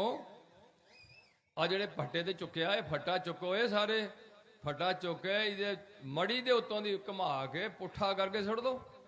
ਅੱਗੇ ਤੋਂ ਕੋਈ ਫੱਟੇ ਤੇ ਬੰਦਾ ਪਾ ਕੇ ਨਾ ਪਿੰਡ ਇੱਥੇ ਆ ਜਾਏ, ਮਰ ਨਾ ਜਾਏ। ਮੁੰਡਿਆਂ ਨੇ ਪੁੱਛਿਆ ਵੀ ਬਾਪੂ ਇਹ ਕੀ ਹੈ, ਕਾਹਦੇ ਲਈ ਫੱਟਾ ਸੁੱਟਣਾ? ਉਹ ਸਾਡੇ ਬੁੱਢਿਆਂ ਨੇ ਸੁੱਟਿਆ ਸੀ, ਅਸੀਂ ਵੀ ਸੁੱਟਣਾ। ਉਹ ਨਹੀਂ ਤਾਂ ਗੱਲ ਕੀ ਹੈ? ਉਹ ਗੱਲ ਇਹ ਹੈ ਵੀ ਮੁੜ ਕੇ ਕੋਈ ਪਿੰਡ ਦੀ ਮੌਤ ਨਾ ਹੋ ਜਾਏ। ਹੱਦ ਹੋ ਗਈ ਹੈ। ਜਦੋਂ ਦੇ ਅਸੀਂ ਇੱਥੇ ਬੈਠੇ ਹਾਂ, ਹਜ਼ਾਰਾਂ ਨਹੀਂ ਲੱਖਾਂ ਜੀ ਜੰਮ ਗਏ ਨੇ ਤੇ ਲੱਖਾਂ ਜੀ ਮਰ ਗਏ ਨੇ ਸਾਰੀ ਕਾਇਨਾਤ ਵਿੱਚ। ਹਰ ਸੈਕਿੰਡ ਜੰਮਣ ਤੇ ਮਰਨ ਦਾ ਸਿਸਟਮ ਚੱਲਦਾ ਜਾ ਰਿਹਾ। ਫੱਟਿਆਂ ਨਾਲ ਮੌਤਾਂ ਨਹੀਂ ਰੁਕਦੀਆਂ। ਕਿੰਨੇ ਚਿਰ ਦੇ ਨਹੀਂ ਫੱਟੇ ਮੂੰਹਦੇ ਮਾਰੇ ਐ। ਅੱਗੇ ਨਾਲ ਵੀ ਮੌਤਾਂ ਵਧੀਆਂ ਹੋਈਆਂ ਨੇ, ਘਟੀਆਂ ਨਹੀਂ। ਛੋਟੀ ਛੋਟੀ ਉਮਰ 'ਚ ਮੌਤ ਹੋ ਰਹੀ ਹੈ। ਕੈਂਸਰ ਵਧਿਆ ਹੋਇਆ ਪੰਜਾਬ ਵਿੱਚ, ਸ਼ੂਗਰ ਹਾਈ ਲੈਟ ਹੋਈ ਪਈ ਹੈ, BP ਹਾਈ ਹੋਇਆ ਪਿਆ। ਕਿੰਨੀਆਂ ਗੱਲਾਂ ਦੇ ਮੈਂ ਨਾਂ ਲਵਾਂ। ਮਹਿੰਗਾਈ ਨਾਲ ਤੁਹਾਡਾ ਲੱਕ ਤੋੜਨਾ। ਡਾਕਟਰਾਂ ਕੋਲ ਇਲਾਜ ਨਹੀਂ, ਛੱਡ ਕੇ ਪਤਾ ਨਹੀਂ ਲੱਗਣਾ ਵੀ ਬਿਮਾਰੀ ਆ ਕਿਹੜੀ ਗਈ। ਕਰੋਨਾ ਅੱਜ ਤੱਕ ਨਹੀਂ ਲੱਭਿਆ ਕੀ ਹੈ ਕੀ ਨਹੀਂ ਹੈ। ਸਮਝ ਆਈ? ਤੇ ਨਾਲ ਇਹ ਕੰਮ ਕਰਕੇ ਅਸੀਂ ਫੱਟਾ ਨਹੀਂ ਸੁੱਟਿਆ ਵੀ ਬਾਪੂ ਅਸੀਂ ਬਣ ਗਏ ਸਿੱਖ, ਅਸੀਂ ਛਕੀ ਹੁਣ ਪੌਲ ਖੰਡੇ ਦੀ। ਸਾਡੇ 'ਚ ਵਹਿਮ ਭਰਮ ਨਹੀਂ ਹੈ ਵੀ ਬੰਦਾ ਹੋਰ ਨਾ ਪਿੰਡ ਦਾ ਮਰ ਜੇ। ਇਹ ਜੰਮਣਾ ਮਰਨਾ ਹੁਕਮ ਹੈ ਤੇ ਭਾਣੇ ਆਵੇ ਜਾਏ ਹੈ। ਅਸੀਂ ਬਾਣੀ ਪੜ੍ਹ ਲਈ ਹੈ, ਤੇਰੀ ਗੱਲ ਨਹੀਂ ਮੰਨਣੀ। ਫੱਟਾ ਨਹੀਂ ਅਸੀਂ ਸੁੱਟਣਾ। ਕਿਸੇ ਲੋੜ ਹੋਗੀ ਤਾਂ ਇਹਨੂੰ ਚੁੱਕ ਕੇ ਲੈ ਜਾਊਗਾ, ਆਪਣੀ ਬੋਡੀ ਚੁੱਕ ਲਿਆਏ ਜਿਹਦੇ ਕੋਲ ਨਹੀਂ ਪੈਸੇ ਹੈਗੇ। ਉਸ ਤੋਂ ਬਾਅਦ ਅਸੀਂ ਅਰਦਾਸ ਕਰਕੇ ਇਹਨੂੰ ਅੱਗ ਲਾ ਦਿੱਤੀ ਹੈ। ਜਦੋਂ ਉਹਨੂੰ ਅਗਨੀ ਪ੍ਰਚੰਡ ਹੋ ਗਈ ਹੈ, ਉਹਨੀ ਦੇਰ ਸਤਨਾਮ ਵਾਹਿਗੁਰੂ ਕੀਤਾ। ਫਿਰ ਅਸੀਂ 16 ਸਾਹਿਬ ਦਾ ਪਾਠ ਪੜ੍ਹਿਆ, ਉਹਨਾਂ ਦਾ 16 ਦਾ ਪਾਠ ਪੜ੍ਹ ਕੇ ਦਿਓ ਸੱਜਣ ਸੀਸੜੀਆਂ ਦਾ ਸ਼ਬਦ ਗਾਇਆ, ਨਾਲ ਅਰਦਾਸਾਂ ਕੀਤੀਆਂ। ਬਾਰ-ਬਾਰ ਘਰੋਂ ਉਠਾਉਣ ਲੱਗਿਆਂ ਵੀ ਕੀਤੀਆਂ, ਉੱਥੇ ਵੀ ਕੀਤੀਆਂ ਵੀ ਹੇ ਮਹਾਰਾਜ ਪਰਮਜੀਤ ਦੀਆਂ ਭੁੱਲਾਂ ਮਾਫ ਕਰਕੇ ਉਹਨੂੰ ਆਪਣੇ ਚਰਨਾਂ 'ਚ ਨਿਵਾਸ ਬਖਸ਼ੋ। ਪਰ ਮੈਂ ਇੱਥੇ ਇੱਕ ਬੇਨਤੀ ਕਰੂੰਗਾ, ਜੇ ਸਿੱਖ ਜੀਵਨ ਕਾਲ ਵਿੱਚ ਬੱਜਰ ਕਰੈਤੀਆ ਹੋ ਜਾਂਦਾ, 4 ਬੱਜਰ ਕਰੈਤਾਂ 'ਚ ਕੋਈ ਵੀ ਕਰਦਾ, ਤੇ ਉਹਨੂੰ 5 ਪਿਆਰਿਆਂ ਕੋਲ ਧਰਤੀ ਤੇ ਹੀ ਮਾਫੀ ਮੰਗਣੀ ਪੈਂਦੀ ਹੈ। ਉਹ ਅਗਲੇ ਅਸੀਂ ਮਾਫੀ ਉਹਦੇ ਛੋਟੇ ਮੋਟੇ ਗੁਨਾਹਾਂ ਦੀ ਮੰਗਣ ਵਾਸਤੇ ਇਕੱਠੇ ਹੋਏ ਆ। ਉਹਨੂੰ ਖਾਲਸਾ ਪੰਥ ਮਾਫ ਕਰ ਦੇਗਾ, ਜ਼ਰੂਰ ਕਰੇਗਾ, ਤਨਖਾਹ ਲਾ ਕੇ ਕਰੇਗਾ। ਪਰ ਉਹ ਪੰਥ ਦੀ ਮਰਜ਼ੀ ਹੈ ਕਿ ਜੇ ਕੋਈ ਬਹੁਤ ਵੱਡਾ ਦੋਸ਼ੀ ਹੈ ਤੇ ਉਹਨੇ ਕਿੱਦਾਂ ਮਾਫ ਕਰਨਾ, ਕਿੱਦਾਂ ਤਨਖਾਹ ਲਾਣੀ ਹੈ। ਉਹ ਬੱਜਰ ਕਰੈਤੀਆ ਹੈ। ਇਹ ਸਾਡਾ ਸਿਸਟਮ ਹੈ ਰਹਿਤ ਮਰਿਆਦਾ ਦਾ। ਅਗਲੀ ਬੇਨਤੀ ਹੈ ਕਿ ਉੱਥੇ ਅਸੀਂ ਫਿਰ ਖੜੇ ਹੋ ਕੇ ਕਹਿਣਾ, ਔਰ ਤੁਸੀਂ ਹੈਰਾਨ ਹੋਵੋਗੇ, ਜੇ ਕੋਈ ਬੱਚਾ ਤੇ ਬੱਚੀ ਬਿਨਾਂ ਵਿਆਹ ਤੋਂ ਪੜ੍ਹੇ ਮਰੇ, ਉਹਦੇ ਮਸਾਣ ਜਗਾਏ ਜਾਂਦੇ ਨੇ। ਮਸਾਣ ਇਹਦਾ ਜ਼ਿਕਰ ਗੁਰੂ ਗ੍ਰੰਥ ਸਾਹਿਬ 'ਚ ਕੀਤਾ ਹੋਇਆ। ਕਬੀਰ ਹਰਿ ਕਾ ਸਿਮਰਨ ਛੱਡ ਕੇ ਰਾਤ ਜਗਾਵਣ ਜਾਏ, ਰਾਤ ਨੂੰ ਮਸਾਣ ਜਗਾਇਆ ਜਾਂਦਾ। ਉਹ ਬੰਦੀ, ਉਹ ਬੀਬੀ, ਐਸੀ ਬੀਬੀ ਜਿਹੜੀ ਐਦਾਂ ਦੇ ਪੁੱਠੇ ਕੰਮ ਕਰਕੇ ਕਿਸੇ ਦੇ ਬੱਚੇ ਦੀ ਰੂਹ ਨੂੰ ਕਪਚਰ ਕਰਕੇ ਉਹ ਤਵੀਤ ਬਣਾ ਕੇ ਕਿਸੇ ਨੂੰ ਖਵਾ ਲੈਣਾ ਚਾਹੁੰਦੀ ਹੈ, ਤੇ ਉਹਦੇ ਘਰ ਦੀ ਔਲਾਦ ਬੰਦ ਕਰਨਾ ਚਾਹੁੰਦੀ ਹੈ, ਤੇ ਆਪਣੇ ਘਰ ਦੀ ਔਲਾਦ ਲਿਆਉਣਾ ਚਾਹੁੰਦੀ ਹੈ। ਇਹ ਹਿੰਦੂ ਧਰਮ ਦੀਆਂ ਸੋਚਾਂ ਨੇ। ਉਹ ਬੀਬੀ ਨੂੰ ਲਿਖਿਆ ਅੱਗੇ ਕਿ ਐਸੀ ਬੀਬੀ ਸਰਪਨ ਹੋਏ ਕੇ ਉਤਰੈ, ਜਾਏ ਆਪਣੇ ਖਾਏ। ਕਬੀਰ ਜੀ ਕਹਿੰਦੇ ਨੇ ਉਹ ਬੀਬੀ ਸੱਪਣੀ ਦੀ ਜੂਨ ਚ ਆਏਗੀ।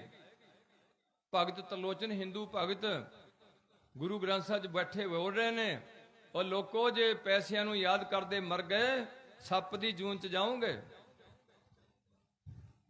ਜੇ ਮਕਾਨ ਨੂੰ ਯਾਦ ਕਰਦੇ ਮਰ ਗਏ, ਵੀ ਹਜੇ ਕਰਜ਼ਾ ਰਹਿ ਗਿਆ, ਬੂਹੇ ਲੱਗਣ ਵਾਲੇ ਰਹਿ ਗਏ, ਮੌਤ ਹੋ ਗਈ ਹੈ, ਤੇ ਤੁਸੀਂ ਪ੍ਰੇਤ ਦੀ ਜੂਨ ਚ ਜਾਓਗੇ। ਗੁਰੂ ਅਰਜਨ ਦੇਵ ਜੀ ਤਸਦੀਕ ਕਰ ਰਹੇ ਨੇ। ਮੈਂ ਤੁਹਾਡਾ ਜ਼ਿਆਦਾ ਸਮਾਂ ਨਹੀਂ ਲੈਣਾ। ਮੇਰੀ ਇੱਕੋ ਬੇਨਤੀ ਹੈ ਕਿ ਸਿੱਧੇ ਹੋ ਕੇ ਸਾਰੇ ਸਿੱਖ ਬਣ ਜਾਈਏ। ਕਿਹਦੇ? ਸ੍ਰੀ ਗੁਰੂ ਗ੍ਰੰਥ ਸਾਹਿਬ ਦੇ। ਨਸ਼ੇ ਪੱਤੇ ਦੀਏ ਛੱਡ। ਜੇ ਕਰਨਾ ਤੇ ਕਿਸੇ ਦਾ ਭਲਾ ਕਰੀਏ, ਜੇ ਭਲਾ ਨਹੀਂ ਕਰਨਾ ਤੇ ਕਦੇ ਵੀ ਕਿਸੇ ਦਾ ਬੁਰਾ ਨਾ ਕਰੀਏ। ਝੂਠੇ ਪਰਚੇ ਨਾ ਦਰਜ ਕਰਾਓ। ਝੂਠੀ ਗਵਾਹੀ ਨੂੰ ਮੂੰਹ ਚੁੱਕ ਕੇ ਸ਼ਰਾਬ ਪੀ ਕੇ ਨਾ ਤੁਰੋ। ਤੁਸੀਂ ਫਸ ਗਏ ਆ ਤੇ ਫਸ ਹੋਰ ਜਾਣਾ। ਤੁਹਾਡਾ ਛੁੱਟਣ ਦਾ ਕੋਈ ਰਾਹ ਨਹੀਂ ਹੈ। ਤੁਹਾਡੇ ਨਿਆਣਿਆਂ ਨੂੰ ਤੁਸੀਂ ਕੁਝ ਨਹੀਂ ਦੇ ਕੇ ਚੱਲੇ। ਮੈਂ ਕੋਠੀ ਦੀ ਕੋਈ ਅਹਿਮੀਅਤ ਨਹੀਂ ਸਮਝਦਾ ਜਿਹੜੀ ਠੱਗੀ ਨਾਲ ਬਣਾਈ ਹੋਈ ਹੈ। ਉਹਨਾਂ ਨੂੰ ਇੱਕ ਵਿਚਾਰਧਾਰਾ ਦੀ ਲੋੜ ਹੈ। ਬੱਚਿਆਂ ਨੂੰ ਆਪੇ ਮਕਾਨ ਬਣਾ ਲੈਣਗੇ ਉਹ, ਤੇ ਜੇ ਉਹਨਾਂ ਕੋਲ ਵਿਚਾਰਧਾਰਾ ਨਹੀਂ ਤੇ ਤੁਹਾਡਾ ਵੇਚ ਦੇਣਗੇ ਸਭ ਕੁਝ, ਉਹ ਗਰਕ ਕਰ ਦੇਣਗੇ। ਇਸ ਕਰਕੇ ਗੁਰੂ ਪਿਆਰਿਓ, ਹੁਣ ਅਸੀਂ ਉੱਥੇ ਖੜੇ ਹੋ ਕੇ ਕਹਿਣਾ ਸਾਰੀ ਸੰਗਤ ਨੂੰ ਤੇ ਗੁਰੂ ਪਿਆਰੀ ਸਾਧ ਸੰਗਤ ਜੀ, ਪਰਮਜੀਤ ਦਾ ਚੌਥਾ ਨਹੀਂ ਹੋਏਗਾ। ਇੱਥੇ ਇੱਕ ਹੋਰ ਗੱਲ ਹੋਣੀ ਹੈ। ਹਿੰਦੂਆਂ ਨੇ ਇੱਕ ਡਾਂਗ ਰੱਖਣੀ ਹੈ। ਅੱਗ ਲਾਉਣ ਤੋਂ ਬਾਅਦ ਉਹਨੀ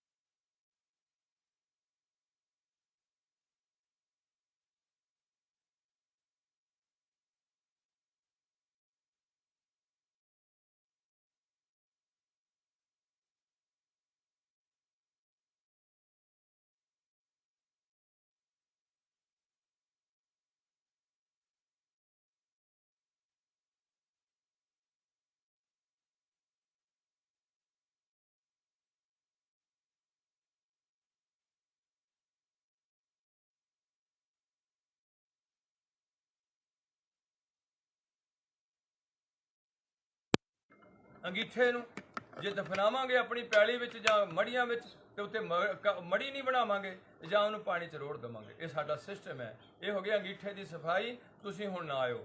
ਹੋਰ ਕੀ ਕਰਨਾ? ਤੇ ਬੱਲਾਂ ਵਾਲੇ ਮੋੜ ਵੀ ਮਕਾਨ ਨੂੰ ਲੈ ਕੇ ਸਾਡੇ ਘਰ ਨਾ ਆਉਣ, ਆਪਣੇ ਘਰੇ ਪਾਠ ਰੱਖਣ। ਅਸੀਂ ਆਪਣੇ ਘਰੇ ਅੱਜ ਪਾਠ ਰੱਖ ਲੈਣਾ ਤੇ 10ਵੇਂ ਦਿਨ ਦਾ ਭੋਗ ਪਾਣਾ। ਅਸੀਂ ਦੁਸਹਿਰਾ ਮਨਾਵਾਂਗੇ, ਹਿੰਦੂ 17ਵੀਂ ਮਨਾਉਣਗੇ, 17ਵੇਂ ਦਿਨ ਭੋਗ ਪਾਣਗੇ। ਹਿੰਦੂਆਂ ਦੇ 10 ਦਿਨ ਪਿੱਠ ਸਾਪੇ ਟੁੱਟ ਕੇ ਹੋਣਗੇ, ਕੱਪੜੇ ਨਹੀਂ ਧੋਣਗੇ, ਭੁੰਜੇ ਸੌਣਗੇ, ਮੁੰਡੇ ਦੀ ਦਾੜੀ ਤੇ ਮੁੱਛ ਕੱਟ ਕੇ ਐਨ ਚੰਗੇ ਤਰੀਕੇ ਨਾਲ ਧੋਤੀ ਬਣ ਕੇ ਉਹਨੂੰ ਮੰਜੇ ਤੇ ਪਾਣਗੇ। ਮੈਂ ਉਹਨਾਂ ਨੂੰ ਮੁਬਾਰਕ ਹੈ, ਉਹਨਾਂ ਵਾਸਤੇ ਸਭ ਕੁਝ। ਮੈਂ ਤੁਹਾਨੂੰ ਜਾਂ ਤਾਂ ਸਿੱਖ ਬਣੋ ਜਾਂ ਕਿਸੇ ਪਾਸੇ ਚੱਲਣਾ ਤੇ ਚੱਲੋ। ਇਹ ਨਾ ਵੀ ਤੁਸੀਂ ਦੋ ਗਲੇ 'ਚ ਹੋ ਕੇ ਕਦੇ ਉੱਧਰ ਨੂੰ ਤੁਰੇ ਹੋ, ਕਦੇ ਤੁਸੀਂ ਉੱਧਰ ਨੂੰ ਤੁਰੇ ਹੋ, ਕਦੇ ਤੁਸੀਂ ਉਹ ਗਿਰਜਾ ਬਣ ਗਿਆ ਇੱਥੇ ਤੁਹਾਡੇ ਲਾਗੇ। ਉਹ ਤੁਹਾਨੂੰ ਆਪਣੇ ਗੁਰੂ ਤੇ ਸਿਦਕ ਨਹੀਂ। ਉੱਥੇ ਮੇਰੇ ਭਰਾ ਸਾਈ ਤੁਹਾਡੇ ਪਿੰਡ ਦੇ ਜਾਂਦੇ ਹੋਣ ਤੇ ਮੈਨੂੰ ਕੋਈ ਦੁੱਖ ਨਹੀਂ। ਜੇ ਤੁਹਾਡੇ ਵਿੱਚੋਂ ਵੀ ਜਾ ਕੇ ਉਹਨਾਂ ਲੋਕਾਂ ਨੂੰ ਜਾ ਕੇ ਪ੍ਰੈਫਰੈਂਸ ਦੇਣ, ਜਾਂ ਤੁਸੀਂ ਕਿਸੇ ਮੌਲਵੀ ਕੋਲ ਗੁੱਜਰ ਕੋਲੋਂ ਪੇੜਾ ਕਰਾਉਂਦੇ ਹੋਣੋ, ਤੇ ਤੁਹਾਨੂੰ ਇਹਦਾ ਮਤਲਬ ਆਪਣੀ ਗੁਰਬਾਣੀ ਤੇ ਕੋਈ ਵੀ ਟੇਕ ਨਹੀਂ। ਤੇ ਜਿਹੜੇ ਬੰਦੇ ਦੀ ਕੋਈ ਟੇਕ ਨਹੀਂ ਹੈ, ਉਹਦਾ ਬੰਦੇ ਦਾ ਜੀਣਾ ਕਦੇ ਵੀ ਉੱਚਾ ਨਹੀਂ ਹੋਏਗਾ। ਇਸ ਕਰਕੇ ਪਿਆਰਿਓ, ਹੁਣ ਅਸੀਂ ਉਹਨਾਂ ਨੂੰ ਕਹਿ ਦਿੱਤਾ ਵੀ ਪਿਆਰਿਓ, ਇਹ ਹੈ ਮੋੜਵੀਂ ਮਕਾਨ ਨਹੀਂ ਲੈ ਕੇ ਆਉਣਾ, ਤੇ ਅਸੀਂ ਤੁਹਾਡੇ ਭੋਗ ਤੇ ਆ ਜਾਵਾਂਗੇ। ਤੁਸੀਂ ਵੀ ਸਾਡੇ ਭੋਗ ਵਾਲੇ ਦਿਨ ਸਾਰੀ ਸੰਗਤ ਨੇ ਆ ਜਾਣਾ, ਤੇ ਉਹ ਜਿੰਨੀ ਸੰਗਤਾਂ ਨੇ ਉਹ ਸਾਰੀਆਂ ਗੁਰਦੁਆਰੇ ਚੱਲੀਏ। ਉੱਥੇ ਕੜਾਹ ਪ੍ਰਸ਼ਾਦੀ ਦੇਗ ਬਣੀ ਹੋਏਗੀ, ਲਾਹਣੀਆਂ ਦਾ ਪਾਠ ਪੜਿਆ ਜਾਏਗਾ, ਦੇਗ ਦਾ ਭੋਗ ਲਵਾਉਣ ਤੋਂ ਬਾਅਦ ਵੰਡ ਦਿੱਤੀ ਜਾਏਗੀ। ਜਿਹੜੇ ਸਵੇਰ ਤੋਂ ਲੈ ਕੇ ਸ਼ਾਮ ਤੱਕ ਸਿੱਖ ਸੰਗਤਾਂ ਬੈਠੀਆਂ ਨੇ, ਘਰ ਵਿੱਚ ਉਹਨਾਂ ਵਾਸਤੇ ਦਾਲ ਪ੍ਰਸ਼ਾਦਾ ਵੀ ਤਿਆਰ ਕੀਤਾ ਜਾਏਗਾ, ਸਿਰਫ ਦਾਲ ਪ੍ਰਸ਼ਾਦਾ ਦਿੱਤਾ ਜਾਏਗਾ। ਉਸ ਤੋਂ ਬਾਅਦ ਅਸੀਂ 10ਵੇਂ ਦਿਨ ਦਾ ਭੋਗ ਪਾਵਾਂਗੇ। ਭੋਗ ਵਾਲੇ ਦਿਨ ਚਾਹੇ ਸਹਿਜ ਪਾਠ ਰੱਖੋ ਉਸ ਕਮਰੇ ਜਿਹਦੇ 'ਚ ਬੀਬੀ ਵੀ ਜੀ ਆਖਰੀ ਦਿਨ ਜ਼ਿਆਦਾ ਰਹੀ ਹੈ, ਰਹਿਤ ਮਰਿਆਦਾ ਸਹਿਜ ਪਾਠ ਦਾ ਹੁਕਮ ਕੀਤਾ ਹੋਇਆ ਕਿ ਉਸ ਘਰ 'ਚ ਘੱਟੋ ਘੱਟ 10 ਦਿਨ ਉਸ ਕਮਰੇ ਵਿੱਚ ਲਗਾਤਾਰ ਪਾਠ ਚੱਲੇ। ਪਾਠ ਘਰ ਦੇ ਵਾਲੇ ਹਰ ਬੰਦੇ ਨੂੰ ਬਾਣੀ ਪੜ੍ਹਨ ਦਾ ਹੁਕਮ ਹੈ। ਇਸੇ ਕਰਕੇ ਤੁਹਾਨੂੰ ਪੰਜਾਬੀ 'ਚ ਲਿਖਿਆ ਸੀ ਕਿ ਬਾਹਮਣ ਨੇ ਆਪਣੀ ਸੰਸਕ੍ਰਿਤ ਕਿਸੇ ਨੂੰ ਦਿੱਤੀ ਨਹੀਂ, ਤੁਹਾਨੂੰ ਸਾਰਿਆਂ ਨੂੰ ਹੱਕ ਹੈ। ਖੱਤਰੀ, ਬ੍ਰਾਹਮਣ, ਸ਼ੂਦ, ਵੈਸ਼, ਉਪਦੇਸ਼ ਚੌਂ ਵਰਨਾ ਕੋ ਸਾਂਝਾ। ਹਰ ਬੰਦਾ ਇਹਨੂੰ ਪੜ੍ਹ ਸਕਦਾ, ਗਿਆਨ ਦਾ ਹੱਕਦਾਰ ਹੈ। ਅਗਲੀ ਬੇਨਤੀ ਹੈ ਕਿ ਇਸ ਤੋਂ ਬਾਅਦ ਉਸ ਦੇ ਭੋਗ ਵਾਲੇ ਦਿਨ ਉਹਦੇ ਨਾਂ ਦੀ ਰਜਾਈ ਦੇਣੀ, ਤਲਾਈ ਦੇਣੀ, ਭਾਂਡੇ ਦੇਣੇ, ਜੁੱਤਾ ਦੇਣਾ, ਇਹ ਸਿੱਖ ਧਰਮ ਅਨੁਸਾਰ ਠੀਕ ਨਹੀਂ ਹੈ। ਉੱਦਾਂ ਤੁਸੀਂ ਕਿਸੇ ਨੂੰ ਦਾਨ ਪੁੰਨ ਕਰਨਾ ਆਪਣੀ ਹੱਥੀਂ, ਮੈਨੂੰ ਕੋਈ ਇਤਰਾਜ਼ ਨਹੀਂ, ਪਰ ਕਿਸੇ ਆੜ ਥੱਲੇ ਬੱਧਾ ਚੱਟੀ ਜੋ ਪਰੇ ਨਾ ਗੁਣ ਨਾ ਪਕਾਰ, ਛੇਤੀ ਖੁਸ਼ੀ ਸਵਾਰੀ ਹੈ ਨਾਨਕ ਕਾਰ ਸਾਰ। ਇਹ ਕੋਲ ਗੁੰਜਾਇਸ਼ ਹੈ, ਬਹੁਤ ਕੁਝ ਕਰਦਾ ਹੈ, ਇਹ ਕੋਲ ਵਿਚਾਰੇ ਕੋ ਅੱਗੇ ਕਰਜ਼ੇ ਥੱਲੇ ਦੱਬਿਆ, ਪਰ ਉਹਨੂੰ ਸਮਾਜਿਕ ਰੀਤਾਂ ਵਿੱਚੋਂ ਦੀ ਆ ਕੇ ਬਰਾਬਰ ਲੰਘਣਾ ਪੈਂਦਾ। ਇਸ ਕਰਕੇ ਮੈਂ ਆਖਰੀ ਬੇਨਤੀ ਕਰਨੀ ਹੈ ਕਿ ਉਹਦਾ ਕੋਈ ਵੀ ਸਾਡੇ ਕੋਲ ਐਸਾ ਪ੍ਰਬੰਧ ਨਹੀਂ ਹੈ। ਉੱਦਾਂ ਤੁਸੀਂ ਸੰਗਤ ਦੀ ਸੇਵਾ ਦਾਲ ਪ੍ਰਸ਼ਾਦੇ ਨਾ ਕਰੋ, ਬਹੁਤੇ ਫੈਸ਼ਨ ਵਾਲੇ ਖਾਣੇ ਨਾ ਤਿਆਰ ਕਰੋ। ਬਾਕੀ ਇਹ ਗਰੀਬ ਨਵਾਜ਼ ਗੁਰੂ ਸਤਿਗੁਰੂ ਗਰੀਬਾਂ ਦੇ ਹੱਕ 'ਚ ਬਹੁਤ ਖੜੇ ਹੁੰਦੇ ਨੇ ਔਰ ਜ਼ੁਲਮ ਦੇ ਹੱਕ 'ਚ ਬੜੇ ਤਕੜੇ ਹੋ ਜਾਂਦੇ ਨੇ। ਇਹ ਤੁਸੀਂ ਉਹਨਾਂ ਦੇ ਨਿਮਾਣੇ ਜੇ ਮਾੜੇ ਮੋਟੇ ਸਿੱਖ ਹੋ, ਤੁਹਾਡੇ 'ਚ ਕੁਛ ਐਸੇ ਕੁਆਲਿਟੀਜ਼ ਹੋਣੀਆਂ ਚਾਹੀਦੀਆਂ ਨੇ। ਕਹਿਣ ਤੋਂ ਭਾਵ ਜੇ ਪਿੰਡ 'ਚ ਕੋਈ ਧੱਕਾ ਧੋੜਾ ਕਰਦਾ, ਤੁਹਾਨੂੰ ਉੱਥੇ ਖੜਨਾ ਚਾਹੀਦਾ। ਜੇ ਕੱਲਾ ਤੁਸੀਂ ਉਹਨੂੰ ਸਜ਼ਾ ਦੇਣ ਵਾਸਤੇ ਪੁਲਿਸ ਕੋਲ ਨਾ ਭੇਜੋ, ਤੁਸੀਂ ਪਿੰਡ ਵਿੱਚ ਸਜ਼ਾ ਦੇ ਸਕਦੇ ਹੋ। ਸਜ਼ਾ ਕੀ, ਉਹਨੂੰ ਬੋਲਣਾ ਨਹੀਂ, ਉਹਦੇ ਘਰ ਜਾਣਾ ਨਹੀਂ, ਉਹਨੂੰ ਕਿਸੇ ਨਾਲ ਨਹੀਂ ਬੁਲਾਉਣਾ, ਬਸ ਇੰਨੀ ਬੜੀ, ਕਿਉਂਕਿ ਉਹਨਾਂ ਗਲਤ ਕੰਮ ਕੀਤਾ ਸਮਾਜ ਵਿੱਚ। ਜੇ ਕੁਛ ਕਰੋਗੇ ਤੇ ਕੁਛ ਹੋ ਵੀ ਸਕਿਆ, ਜੇ ਨਹੀਂ ਕਰੋਗੇ ਤੇ ਆਪਣਾ ਬਰਬਾਦ ਹੋ ਕੇ ਆਪਣੇ ਪੋਸ਼ ਅੱਗੇ ਨੂੰ ਕੁਛ ਨਹੀਂ ਦਿਓਗੇ। ਅਗਲੀ ਬੇਨਤੀ ਹੈ, ਇਸ ਤੋਂ ਬਾਅਦ ਉਹਦਾ ਬਰੀਣਾ ਜਾਂ ਚਬਰੀ ਕਰਨਾ ਕੋਈ ਕੰਪਲਸਰੀ ਨਹੀਂ ਹੈ। ਪਾਠ ਜ਼ਰੂਰ ਪੜ੍ਹਨਾ, ਜਿੰਨਾ ਵੀ ਪੜ੍ਹ ਸਕਦੇ ਆ। 5 ਸਿੱਖਾਂ ਨੂੰ ਪ੍ਰਸ਼ਾਦਾ ਛਕਾ ਦਿਓ। ਆਖਰੀ ਬੇਨਤੀ ਹੈ, ਇਹ ਕੰਮ ਗੁਰਦੁਆਰਿਆਂ 'ਚ ਕਰੋ, ਘਰੇ ਪਾਠ ਪੜ੍ਹੋ ਤੇ ਗੁਰਦੁਆਰੇ ਦਾ ਦੀਵਾਨ ਹਾਲ ਖੁੱਲ੍ਹਾ ਰੱਖੋ, ਉਹਦੇ ਨਾਲ ਪਾਰਕਿੰਗ ਰੱਖੋ, ਉਹਦੇ ਨਾਲ ਲੰਗਰ ਹਾਲ ਤਿਆਰ ਕਰੋ, ਭਾਂਡੇ ਸਾਰੇ ਲੰਗਰ ਵਿੱਚ ਤਿਆਰ ਰੱਖੋ। ਗਰੀਬ ਅਮੀਰ ਉਹ ਭਾਂਡੇ ਵਰਤਣ ਤੇ ਪਿੰਡ ਦੇ ਮੁੰਡਿਆਂ ਨੂੰ ਲੰਗਰ ਦੀ ਟੈਕਨੀਕ ਦਿਓ। ਜੇ ਬੀਬੀਆਂ ਤਿਆਰ ਕਰ ਸਕਦੀਆਂ 150 200 ਬੰਦੇ ਦਾ, ਅਸੀਂ ਹਜ਼ਾਰਾਂ ਬੰਦਿਆਂ ਦਾ ਲੰਗਰ ਤਿਆਰ ਕੀਤਾ ਗੁਰੂ ਘਰ ਵਿੱਚ। ਜਦੋਂ ਕੋਈ ਮਸ਼ੀਨ ਨਹੀਂ ਸੀ ਹੁੰਦੀ, ਖੂਹਾਂ ਤੋਂ ਪਾਣੀ ਢੋਕ ਕੇ ਕੀਤਾ ਹੋਇਆ ਹੈ। ਚੁੱਲ੍ਹ ਝੋਕ ਕੇ ਲੰਗਰ ਤਿਆਰ ਕੀਤੇ ਹੋਏ, ਬੜੀ ਚਾਈ ਕੀਤੇ ਹੋਏ ਹੈ। ਕਿਉਂਕਿ ਗੁਰੂ ਪਾਤਸ਼ਾਹ ਕਹਿੰਦੇ ਸਨ ਕਿ ਬਿਨ ਸੇਵਾ ਤੇਰੇ ਹੱਥ ਪੈਰ ਹੋਰ ਨੇਫਲ ਕਰਨੇ। ਉਹ ਸਿੱਖਾ, ਜੇ ਤੈਨੂੰ ਹੱਥ ਮਿਲਿਆ ਤਾਂ ਕਿਸੇ ਦੀ ਸੇਵਾ ਤੇ ਲਾ ਦੇਂ, ਖੋਰ ਤੇ ਖੋਹ ਮਾਈ ਦੇ ਨਾਲ ਲਾ ਦੇਂ। ਇਸ ਤੋਂ ਬਾਅਦ ਗੁਰੂ ਪਾਤਸ਼ਾਹ ਰਹਿਮਤ ਕਰ ਕਿ ਅਸੀਂ ਉਹ ਲੰਗਰ ਜੇ ਮੁੰਡੇ ਸਿੱਖਣੇ, ਆਪਣੇ ਪਿੰਡ ਦਾ ਪੈਸਾ ਪਿੰਡ ਵਿੱਚ ਰਹਿਣ ਦਿਓ, ਕਿਸੇ ਵੀ ਡੇਰੇ ਤੇ ਪੈਸਾ ਨਾ ਭੇਜਣ ਦਿਓ, ਕਿਸੇ ਵੀ ਹੋਰ ਗਲਤ ਥਾਂ ਤੇ ਠੇਕਿਆਂ ਤੇ ਪੈਸਾ ਬਰਬਾਦ ਨਾ ਕਰੋ, ਥਾਣਿਆਂ 'ਚ ਪੈਸਾ ਬਰਬਾਦ ਨਾ ਕਰੋ। ਮੈਨੂੰ ਇਹ ਦੁੱਖ ਨਾਲ ਕਹਿਣਾ ਪੈ ਰਿਹਾ, ਜਿੰਨਾ ਇਸ ਸਿੱਖ ਕੌਮ ਦਾ ਪੈਸਾ ਧਰਮ ਦੇ ਨਾਂ ਤੇ ਬਰਬਾਦ ਹੋਇਆ, ਮੈਂ ਉਹਨੂੰ ਬਰਬਾਦ ਕਹਿ ਰਿਹਾ, ਮੈਂ ਧਰਮ ਦੇ ਨਾਂ ਤੇ ਬਰਬਾਦ ਹੋ ਗਿਆ। ਜਿੰਨਾ ਗੁਰਦੁਆਰਿਆਂ 'ਚ ਬਿਨਾਂ ਲੋੜ ਤੋਂ ਗੁਰਦੁਆਰੇ ਖੜੇ ਕਰਕੇ ਪੈਸਾ ਲੱਗ ਗਿਆ, ਜਿੰਨਾ ਪੈਸਾ ਸਾਡਾ ਜਿਹੜਾ ਸਮਾਗਮਾਂ ਤੇ ਲੱਗ ਗਿਆ, ਜਿਹੜਾ ਸਾਡਾ ਕੋਈ ਹੋਰ ਐਸੇ ਸਿਸਟਮ ਵਿੱਚ ਲੱਗ ਗਿਆ, ਲੰਗਰਾਂ ਤੇ ਲੱਗ ਗਿਆ, ਉਹਨਾਂ ਸਮੀਲਾਂ ਤੇ ਲੱਗ ਗਿਆ, ਮੈਨੂੰ ਕੋਈ ਦੁੱਖ ਨਹੀਂ, ਲਾਓ ਜਿੰਨਾ ਮਰਜ਼ੀ ਲਾਓ। ਪਰ ਇਹ ਅਸੀਂ ਸਾਰਾ ਇੱਥੇ ਤੱਕ ਰੱਖ ਲਿਆ ਧਰਮ ਵੀ ਆਹ ਕੰਮ ਕਰੀ ਜੋ ਤੇ ਬਾਣੀ ਪੜ੍ਹਨ ਦੀ ਫਿਰ ਲੋੜ ਨਹੀਂ। ਇਹ ਹਿੰਦੂ ਦੀ ਸੋਚ ਸੀ ਕਿ ਮੈਂ ਤੁਹਾਡੇ ਧਾਰਮਿਕ ਕੰਮ ਕਰਾ ਦੂੰਗਾ, ਤੁਹਾਨੂੰ ਰੱਬ ਕਰਨ ਦੀ ਲੋੜ ਨਹੀਂ। ਨਾ ਉਹ ਕਹੇਗਾ ਬਾਹਮਣ ਕਹੇਗਾ ਸ਼ਰਾਬ ਨਹੀਂ ਪੀਣੀ, ਨਾ ਬਾਹਮਣ ਕਹੇਗਾ ਬੁਰਾ ਨਹੀਂ ਕਰਨਾ, ਉਹ ਸਿਰਫ ਧਰਮ ਦੇ ਕੰਮ ਕਰੇਗਾ। ਬਾਕੀ ਜਿੱਦਾਂ ਮਰਜ਼ੀ ਖੂਚ ਪਾਓ, ਖੂਚ ਨਾ ਪਾਓ, ਉਹਨਾਂ ਦੀ। ਅੱਜ ਤੁਸੀਂ ਵੀ ਉੱਥੇ ਆ ਗਏ ਹੈ ਵੀ ਅਸੀਂ ਗੁਰਦੁਆਰੇ ਮਾੜਾ ਮੋਟਾ ਜਾ ਆਵਾਂਗੇ, ਝੂਠ ਵੀ ਬੋਲਾਂਗੇ, ਨਸ਼ੇ ਵੀ ਪੀਵਾਂਗੇ, ਠੱਗੀ ਵੀ ਮਾਰਾਂਗੇ, ਬਾਬੇ ਦੇ ਵੀ ਚਰਨ ਘੁੱਟਾਂਗੇ ਵੀ ਬਾਬਾ ਪਤਾ ਨਹੀਂ ਮੈਨੂੰ ਕੀ ਦੇ ਦੂਗਾ। ਕੋਈ ਚੰਗਾ ਬੰਦਾ ਤੁਹਾਨੂੰ ਚੰਗੀ ਵਿਚਾਰਧਾਰਾ ਦੱਸ ਸਕਦਾ, ਤੁਸੀਂ ਲੈਣੀ ਹੈ ਲਓ, ਨਹੀਂ ਲੈਣੀ ਤੇ ਨਾ ਲਓ। ਜੇ ਅਸੀਂ ਗੁਰੂ ਨਾਨਕ ਦੀ ਵਿਚਾਰਧਾਰਾ ਨਹੀਂ ਲੈ ਸਕੇ ਤੇ ਮੈਨੂੰ ਉਹ ਤੋਂ ਵਧੀਆ ਹੋਰ ਕੋਈ ਇਨਸਾਨ ਨਹੀਂ ਨਜ਼ਰ ਆਉਂਦਾ। ਉਹ ਤਾਂ ਇੱਕ ਪੈਗੰਬਰ ਸੀ, ਉਹ ਤਾਂ ਇੱਕ ਅਵਤਾਰ ਸੀ, ਔਰ ਉਹਨਾਂ ਆਪਣਾ ਹਿਰਦਾ ਖੋਲ੍ਹ ਕੇ ਸਾਡੇ ਅੱਗੇ ਰੱਖ ਦਿੱਤਾ ਹੋਇਆ ਆਪਣੀ ਹਾਜ਼ਰੀ ਵਿੱਚ। ਜੇ ਅੱਜ ਤੁਸੀਂ ਇਸ ਗੁਰੂ ਗ੍ਰੰਥ ਸਾਹਿਬ ਤੋਂ ਟੁੱਟ ਰਹੋਗੇ, ਤੁਸੀਂ ਸਾਰੇ ਪਾਸੋਂ ਟੁੱਟ ਕੇ ਰਹੋਗੇ। ਤੁਸੀਂ ਇੱਕ ਦਿਨ ਬਿਲਕੁਲ ਹੋਰ ਹਾਲਤ 'ਚ ਆਓਗੇ ਜਿੱਥੇ ਤੁਹਾਡੇ ਬੱਚਿਆਂ ਨੂੰ ਇਹ ਵੀ ਭੁੱਲ ਜਾਊਗਾ ਵੀ ਸਿੱਖ ਕੌਣ ਹੁੰਦੇ ਨੇ, ਕੌਣ ਨਹੀਂ ਹੁੰਦੇ। ਇਸ ਕਰਕੇ ਇੰਨੀਆਂ ਕੁ ਬੇਨਤੀਆਂ ਕਰੋ ਪ੍ਰਵਾਨ। ਉਸ ਗੁਰਦੁਆਰੇ ਵਿੱਚ ਹੀ ਇਹ ਸਮਾਗਮ ਕਰੋ, ਉਸੇ ਗੁਰਦੁਆਰੇ ਵਿੱਚੋਂ ਕੁੜੀ ਤੋਰੋ ਔਰ ਰਹਿਤ ਮਰਿਆਦਾ ਅਨੁਸਾਰ ਕੰਮ ਕਰੋ। ਜੋ ਰਹਿਤ ਮਰਿਆਦਾ 'ਚ ਲਿਖਿਆ ਹੋਇਆ ਜਾਂ ਉਹਨੂੰ ਰਹਿਤ ਮਰਿਆਦਾ ਨੂੰ ਕੰਡਮ ਕਰ ਦਿਓ ਵੀ ਅਸੀਂ ਇਹ ਕੁਛ ਨਹੀਂ ਮੰਨਣਾ, ਨਾ ਅਸੀਂ ਸਿੱਖ ਬਣਨਾ, ਅਸੀਂ ਮਰਜ਼ੀ ਨਾਲ ਸਾਰੇ ਕੰਮ ਕਰਨੇ ਆ। ਤੇ ਅਸੀਂ ਵੀ ਜਿਹੜੇ ਥੋੜੇ ਜਿਹੇ ਗਿਣਤੀ ਦੇ ਉਂਗਲੀਆਂ ਤੇ ਗਿਣਨ ਵਾਲੇ ਬੰਦੇ ਆ, ਫਿਰ ਅਸੀਂ ਆਪੋ ਜੀ ਜਿੱਦਾਂ ਕਰਨਾ ਹੋਊਗਾ ਕਰਦੇ ਰਹਾਂਗੇ। ਤੇ ਆਪਣੇ ਪਿੰਡਾਂ 'ਚ ਫਿਰ ਤੁਹਾਨੂੰ ਮੈਂ ਕਹੂੰਗਾ ਵੀ ਤੁਸੀਂ ਗੁਰਦੁਆਰੇ ਵੀ ਬੇਸ਼ੱਕ ਘੱਟ ਕਰ ਦਿਓ, ਇਹਨਾਂ ਨੂੰ ਬੰਦ ਕਰ ਦਿਓ, ਜਾਂ ਕੋਈ ਪ੍ਰੋਬਲਮ ਨਹੀਂ। ਤੇ ਤੁਸੀਂ ਨਾ ਰਾਖੀ ਕਰਨ ਨਾਲ ਜੋਗੇ ਆ, ਤੁਸੀਂ ਆਪਣੇ ਘਰ ਦੀ ਰਾਖੀ ਤੇ ਤਾਂ ਲਾ ਸਕਦੇ ਆ, ਕਿਸੇ ਬੈਂਕ ਦੇ ਤਾਂ ਇੱਕ ਲਾ ਸਕਦੇ ਆ ਤੁਸੀਂ 9000 ਤੇ ਇੱਕ ਮਿਲਟਰੀ ਮੈਨ ਉਹਦੀ ਰਫਲ ਹੋਏਗੀ। ਪਰ ਤੁਸੀਂ ਗੁਰਦੁਆਰੇ ਦੀ ਰਾਖੀ ਵਾਸਤੇ ਨਾ ਬੁੱਢੇ ਬੈਠਣ ਨੂੰ ਤਿਆਰ ਹੈ, ਨਾ ਜਵਾਨ ਬੈਠਣ ਨੂੰ ਤਿਆਰ ਹੈ, ਨਾ ਗ੍ਰੰਥੀ ਸਿੰਘ ਦੀ ਉੱਥੇ ਅਕੋਮੋਡੇਸ਼ਨ ਹੈ। ਉਹ ਦਿਨ ਰਾਤ ਦੀ ਜ਼ਿੰਮੇਵਾਰੀ ਚੁੱਕੇ ਤੁਸੀਂ ਇਸ ਤਰੀਕੇ ਨਾਲ ਅੱਜ ਤੁਸੀਂ ਬੇਅਦਬੀਆਂ ਕਰਾ ਰਹੇ ਹੋ, ਤੇ ਇਹਦੇ ਨਾਲ ਸਾਨੂੰ ਲਾਹਣਤਾਂ ਥਾਂ ਥਾਂ ਤੋਂ ਮਿਲ ਰਹੀਆਂ।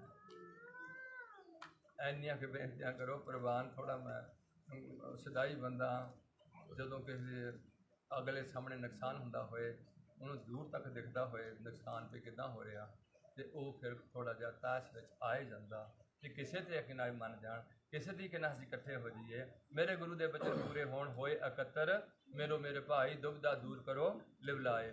ਕਿਸੇ ਵੀ ਮੁਸਲਮਾਨ ਨਾਲ ਗੁਰੂ ਗ੍ਰੰਥ ਸਾਹਿਬ ਦਾ ਆਸਰਾ ਨਹੀਂ ਤਕਾਇਆ, ਈਸਾਈ ਨਾਲ ਨਹੀਂ ਤਕਾਇਆ, ਹਿੰਦੂ ਨਾਲ ਨਹੀਂ ਤਕਾਇਆ। ਅਸਲੀ ਨੇ ਤੁਸੀਂ ਇਹਨਾਂ ਦਾ ਆਸਰਾ ਜੇ ਤਕਾਣੇ ਤੇ ਇਹਨਾਂ ਦੇ ਬਚਨ ਮੰਨਣਾ ਆਸਰਾ ਹੈ। ਤਾਂ ਇਹ ਬਚਨ ਮੰਨਣ ਵਾਸਤੇ ਇਹਨਾਂ ਨੂੰ ਪੰਜਾਬੀ 'ਚ ਲਿਖਿਆ ਵੀ ਤੁਸੀਂ ਆਪੇ ਸਮਝ ਲਓ ਅੱਖਾਂ ਨਾਲ ਕਿੱਦਾਂ ਦੇਖਣਾ, ਕਿੱਦਾਂ ਨਹੀਂ ਦੇਖਣਾ, ਕੰਨਾਂ ਨਾਲ ਕੀ ਸੁਣਨਾ, ਕੀ ਨਹੀਂ ਸੁਣਨਾ। ਆ ਜਿਹੜੇ ਨਸ਼ੇ ਹੈ, ਕੋਈ ਵੀ ਡੰਗਰ ਨਸ਼ਾ ਨਹੀਂ ਪੀ ਰਿਹਾ ਮਿੱਤਰੋ, ਔਰ ਨਸ਼ੇ ਦੇ ਉੱਤੇ ਲਿਖ ਕੇ ਭੇਜ ਦਿੱਤਾ ਪੀਣਾ ਸਿਹਤ ਲਈ ਹਾਨੀਕਾਰਕ। ਜਿਹੜੇ ਬੰਦੇ ਨੂੰ ਇੰਨੀ ਵੀ ਅਕਲ ਨਹੀਂ ਵੀ ਮੈਂ ਪੀ ਕੇ ਮੇਰੀ ਸਿਹਤ ਖਰਾਬ ਹੋ ਜਾਏਗੀ, ਉਹ ਫਿਰ ਆਪਣੇ ਆਪ ਨੂੰ ਇਨਸਾਨ ਦੀ ਜੂਨ ਵਿੱਚ ਬੈਠਾ, ਮੈਂ ਉਹਨੂੰ ਅਜੀਬ ਜਿਹਾ ਸਮਝੂਗਾ। ਦੂਸਰਾ, ਨਸ਼ੇ ਵਾਲੇ ਦੇ ਘਰ ਕਦੇ ਪੈਸਾ ਜ਼ਿਆਦਾ ਇਕੱਠਾ ਨਹੀਂ ਹੋ ਸਕਦਾ। ਪੈਸੇ ਦੀ ਬੰਦਿਆਂ ਨੂੰ ਲੋੜ ਹੈ, ਡੰਗਰਾਂ ਨੂੰ ਲੋੜ ਨਹੀਂ ਹੈ।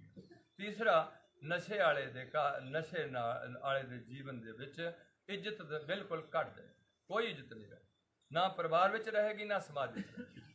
ਜਿੱਥੇ ਉਹਦੀ ਇੱਜ਼ਤ ਬਰਬਾਦ ਹੋ ਗਈ, ਉਹਦੇ ਪਿਓ ਦੀ ਵੀ ਇੱਜ਼ਤ ਪੈਰਾਂ 'ਚ ਰੁਲ ਜਾਏ, ਉਹਦੇ ਬੱਚੇ ਨੂੰ ਕੋਈ ਰਸਤਾ ਨਹੀਂ ਮਿਲੇਗਾ। ਇਹ ਤੁਹਾਨੂੰ ਨਸ਼ੇ ਦੇ ਕੇ ਮੈਂ ਤਾਂ ਸਰਕਾਰ ਨੂੰ ਲਾਹਨਤ ਪਾਣਾ, ਜਿਹੜੀਆਂ ਸਰਕਾਰਾਂ ਆਪਣੀ ਰਈਅਤ ਨੂੰ ਨਸ਼ੇ ਦੇ ਕੇ ਆਪਣਾ ਟੈਕਸ ਇਕੱਠਾ ਕਰਨ ਦਾ ਯਤਨ ਕਰਦੀਆਂ ਨੇ, ਜਿਹਦੇ 'ਚੋਂ ਉਹਨੀ ਹੜੱਪਣਾ ਬਹੁਤਾ ਕੁਛ ਤੇ ਲੋਕਾਂ ਤੱਕ ਨਹੀਂ ਪਹੁੰਚਣਾ, ਉਹਨਾਂ ਦੇ ਘਰਾਂ ਅੱਗ ਲੱਗਣੀ ਹੈ। ਇਹ ਨਸ਼ਾ ਸਦੋਂ ਸਾਡੇ ਹਿੰਦੂ ਧਰਮ 'ਚ ਜਾਇਜ਼ ਨਹੀਂ ਹੈ, ਸਿੱਖ ਧਰਮ 'ਚ ਜਾਇਜ਼ ਨਹੀਂ ਹੈ, ਤੇ ਸਰਕਾਰਾਂ ਹਿੰਦੂ ਤੇ ਸਿੱਖਾਂ ਦੀਆਂ ਇਹ ਫਿਰ ਇਹਨਾਂ ਨੂੰ ਲੋਕਾਂ ਕੋਲ ਕਿਉਂ ਭੇਜਦੀਆਂ ਨੇ? ਮਤਲਬ ਇਹਨਾਂ ਨੂੰ ਲੜਾਉਣ ਨੂੰ ਭੇਜਦੀਆਂ ਨੇ ਕਿ ਇਹਨਾਂ ਦੀਆਂ ਸਿਹਤਾਂ ਖਰਾਬ ਕਰਨ ਨੂੰ ਭੇਜਣਗੀਆਂ। ਜੇ ਲੋਕਾਂ ਦੀ ਸਿਹਤ ਖਰਾਬ ਹੋਗੀ ਤੇ ਲੋਕ ਕੰਮ ਨਹੀਂ ਕਰਨਗੇ, ਜੇ ਲੋਕ ਕੰਮ ਨਹੀਂ ਕਰਨਗੇ ਤੇ ਦੇਸ਼ ਕਦੇ ਵੀ ਤਰੱਕੀ ਨਹੀਂ ਕਰੇਗਾ। ਮਹਿੰਗਾਈ ਨਾਲ ਤੁਹਾਡਾ ਲੱਕ ਤੋੜ ਦੇਣਾ, 8000 ਨੂੰ ਤੁਹਾਡੀ ਚ ਹੋਣ ਵਾਲੀ ਹੈ। 13 ਰੁਪਏ ਦੀ ਟਿਕਟ ਗੁਰਦਾਸਪੁਰ ਤੋਂ ਅੰਮ੍ਰਿਤਸਰ ਨੂੰ ਜਾਣ ਦੀ ਸੀ, ਜਿਹੜੀ ਐਸੇ ਦੌਰਾਨ ਵਿੱਚ 45 ਰੁਪਏ ਦੀ ਹੋ ਚੁੱਕੀ ਹੈ। ਤੁਹਾਨੂੰ ਕੋਈ ਰਾਹ ਨਹੀਂ ਲੱਗਣਾ, ਇਕੱਠੇ ਹੋਗੇ ਤੇ ਕੁਝ ਸੋਚੋਗੇ, ਤੇ ਤੁਸੀਂ ਸਗੇ ਭਰਾ ਦਾ ਬੁਰਾ ਕਰਨ ਨੂੰ ਤਿਆਰ ਹੋਏ ਬੈਠੇ ਆ। ਮੌਤ ਤੁਹਾਡੇ ਸਿਰ ਤੇ ਖੜੀ ਹੈ। ਬਸ ਕਰਨਾ, ਮਹਾਰਾਜ ਕਿਰਪਾ ਕਰ, ਸਾਡੇ ਦੇਸ਼ ਵਿੱਚ ਖੁਸ਼ਹਾਲੀ ਆਏ, ਸਾਡੇ 'ਚ ਕੌਮੀ ਪਿਆਰ ਜਾਗਰਤ ਹੋਏ, ਹਰ ਸਿੱਖ ਵਿੱਚ ਆਪਣੀ ਕੌਮ ਦਾ ਪਿਆਰ ਜ਼ਰੂਰ ਹੈ। ਜੇ ਮੈਂ ਆਪਣੀ ਕੌਮ ਲਈ ਅੱਜ ਤੱਕ ਕੀ ਕੀਤਾ, ਘਰ ਵਾਸਤੇ ਕੀਤਾ, ਕਰੋ, ਖੁਸ਼ ਹੈ, ਕੋਈ ਗੱਲ ਨਹੀਂ, ਕੋਈ। ਪਰ ਕਿਸੇ ਨੂੰ ਸਾੜ ਕੇ ਦੁਖੀ ਕਰਕੇ ਕਿਸੇ ਦੇ ਘਰ ਸਮੈਕ ਭੇਜ ਕੇ ਘਰ ਨਾ ਬਣਾਇਓ, ਠੱਗੀ ਮਾਰ ਕੇ ਘਰ ਨਾ ਬਣਾ ਲਿਓ। ਥੋੜਾ ਖਾ ਲਿਓ, ਸਾਦਾ ਖਾ ਲਿਓ। ਤੁਹਾਡੇ ਅੰਮ੍ਰਿਤਸਰ ਦੇ ਜੇਟਲੀ ਸਾਹਿਬ ਕਹਿੰਦੇ ਸੀ, ਉਹ ਲੋਕੋ, ਮੈਂ ਜੋ ਸੋਚਿਆ ਸੀ ਪ੍ਰਮਾਤਮਾ ਨੇ ਮਦਦ ਕੀਤੀ, ਮੈਂ ਪਹਿਲੇ ਨੰਬਰ ਵਕੀਲ ਬਣਿਆ। ਮੈਂ ਫਿਰ ਸੋਚਿਆ ਵੀ ਮੇਰਾ ਰਾਜਨੀਤਿਕ ਚਾਹਵਾਂ, ਅੱਜ ਮੈਂ ਰਾਜਨੀਤਿਕ ਭਾਰਤ ਦੇ ਗ੍ਰਹਿ ਮੰਤਰੀ ਬਣਿਆ। ਫਿਰ ਮੈਂ ਸੋਚਿਆ ਹੁਣ ਮੈਂ ਰਾਸ਼ਟਰਪਤੀ ਬਣਨਾ। ਮੈਂ ਰਾਸ਼ਟਰਪਤੀ ਦੀ ਸੋਚ ਰੱਖੀ ਸੀ, ਪਰ ਮੈਨੂੰ ਕੈਂਸਰ ਹੋ ਗਈ। ਕੀ ਹੋ ਗਈ? ਹੱਡੀਆਂ ਦੀ ਕੈਂਸਰ। ਹੁਣ ਮੇਰੀ ਜੋ ਹਾਲਤ ਹੈ ਉਹ ਮੇਰੇ ਵਾਸਤੇ ਬਹੁਤ ਅਸਹਿ ਹੈ। ਹੁਣ ਮੈਂ ਤੁਹਾਨੂੰ ਇੱਕ ਸੁਨੇਹਾ ਦੇਣਾ ਚਾਹਨਾ, ਉਹ ਮੈਂ ਇਹ ਦੇਣਾ ਚਾਹਨਾ ਕਿ ਤੁਸੀਂ ਜ਼ਿੰਦਗੀ 'ਚ ਕਦੇ ਵੀ ਕਿਸੇ ਦਾ ਬੁਰਾ ਨਾ ਕਰੋ। ਜ਼ਿੰਦਗੀ 'ਚ ਕਦੇ ਵੀ ਕਿਸੇ ਦਾ ਬੁਰਾ ਨਾ ਕਰ ਲਿਓ। ਥੋੜਾ ਖਾ ਲਿਓ, ਸਾਦਾ ਹੰਡਾ ਲਿਓ, ਬੁਰਾ ਨਾ ਕਰ।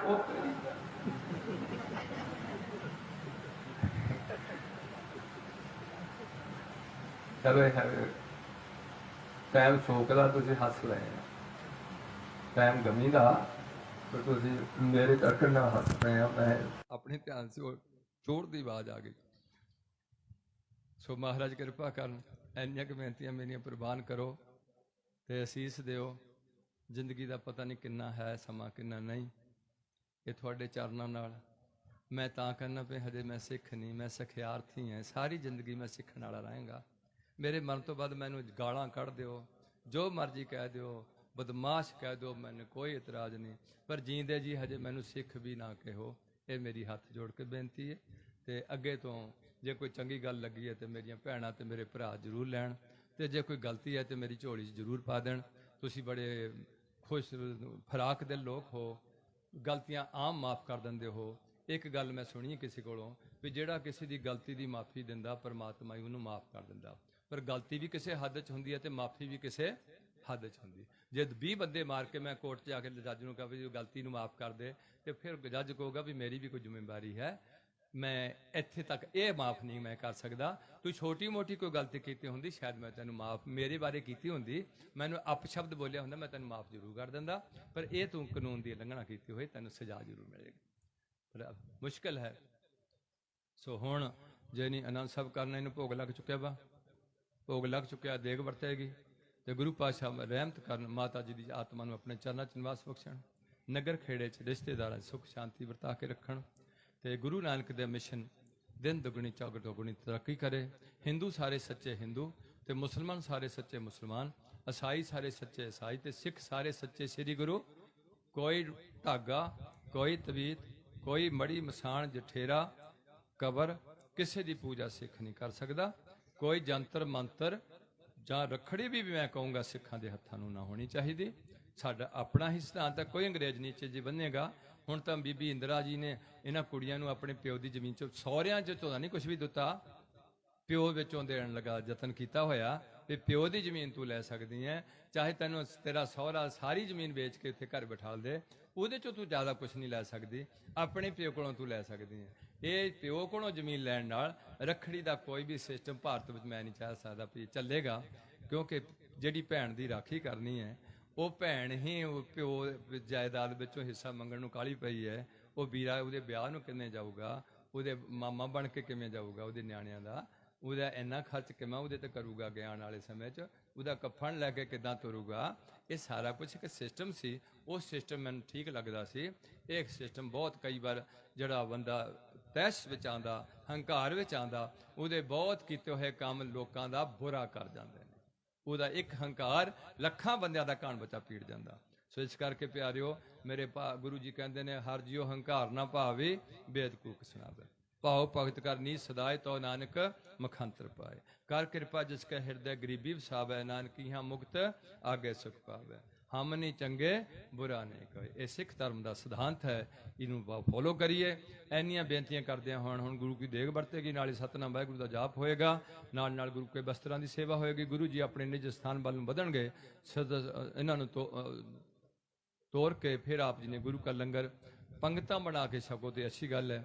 ਪਰ ਅੱਜ ਸਮਾਂ ਤੁਸੀਂ ਜਿੱਧਰ ਨੂੰ ਤੁਹਾਨੂੰ ਕੋਈ ਲਾ ਕੇ ਤੁਰਿਆ, ਤੁਸੀਂ ਉਧਰ ਨੂੰ ਤੁਰੇ ਜਾਓਗੇ, ਤੁਹਾਨੂੰ ਕੋਈ ਰਸਤਾ ਨਹੀਂ ਲੱਭੇਗਾ। ਗਾਡੀ ਰਾਹ ਤੋਰੀ ਹੁੰਦੀ ਹੈ, ਉਸ ਰਾਹ ਵਿੱਚ ਚੁੱਪ ਕਰਕੇ ਤੁਰੇ ਰਹਿਣਾ ਚਾਹੀਦਾ। ਪਤਾ ਨਹੀਂ ਕਦੋਂ ਅਮੀਰ ਗਰੀਬ ਹੋ ਜਾਣੇ ਆ। 1947 ਭੁੱਲ ਗਈ ਸਿੱਖਾਂ ਨੂੰ, 84 ਭੁੱਲ ਗਈ। ਅੱਜ ਸਾਨੂੰ ਫਿਰ ਕੁਝ ਐਸਾ ਸਮਾਂ ਨਜ਼ਰ ਆ ਰਿਹਾ ਜਿਹੜਾ ਸਾਡੇ ਹੱਕ 'ਚ ਠੀਕ ਨਹੀਂ ਨਜ਼ਰ ਆ ਰਿਹਾ। ਅੱਗੇ ਠੀਕ ਇਹਦੇ ਨਾਲ ਵਧੀਆ ਹੋ ਸਕਦਾ, ਅਸੀਂ ਨੇ ਆਈਡੀਆ ਕੋਈ ਵੀ ਗਲਤ ਵੀ ਹੋ ਸਕਦਾ, ਆਈਡੀਆ ਠੀਕ ਵੀ ਕੁਛ ਹੋ ਸਕਦਾ। ਇਹ ਆਈਡੀਆ ਤੇ ਜਦ ਇਕੱਠੇ ਹੋਵਾਂਗੇ ਤੇ ਅਸੀਂ ਜ਼ਰੂਰ ਕੁਛ ਨਾ ਕੁਛ ਆਪਣੇ ਭਵਿੱਖ ਬਾਰੇ ਸੋਚਾਂਗੇ, ਦੇਸ਼ ਬਾਰੇ ਵੀ ਸੋਚਾਂਗੇ। ਸੋ ਇੰਨੀਆਂ ਬੇਨਤੀਆਂ ਪ੍ਰਵਾਨ ਕਰਦੇ ਹੋਏ ਦਾਸ ਨੂੰ ਖਿਮਾ ਕਰਨਾ, ਨਾਲ ਨਾਲ ਫਤਿਹ ਦੀ ਸਾਂਝ ਪਾਓ, ਫਿਰ ਸਤਨਾਮ ਵਾਹਿਗੁਰੂ ਦਾ ਜਾਪ, ਨਾਲ ਦੇ ਗੁਰੂ ਕੀ ਦੇਗ ਤੇ ਨਾਲ ਨਾਲ ਬਸਤਰਾਂ ਦੀ ਸੇਵਾ, ਤੇ ਗੁਰੂ ਜੀ ਦੇ ਬਾਹਰ ਜਾਣ ਤੋਂ ਬਾਅਦ ਉਹਨਾਂ ਨੂੰ ਨਿੱਘੀ ਵਿਦਾਇਗੀ ਦਿੰਦੇ ਹੋਏ ਗੁਰੂ ਕੇ ਲੰਗਰ ਤੇ ਨਾਲ ਨਾਲ ਗੁਰੂ ਪਾਦ ਦਾ ਜਾਪ ਇਹ ਚਾਲੂ ਰੱਖਣਾ ਜੀ। ਤੇ ਦਾਸ ਨਾਲ ਖਿਮਾ ਦੀ ਸਾਂਝ ਪਾਉਂਦੇ ਹੋਏ ਮੈਨੂੰ ਸੁਰਖਰੂ ਕਰੋ, ਗੱਜ ਕੇ ਬੁਲਾਓ। ਵਾਹਿਗੁਰੂ ਜੀ ਕਾ ਖਾਲਸਾ, ਵਾਹਿਗੁਰੂ ਜੀ ਕੀ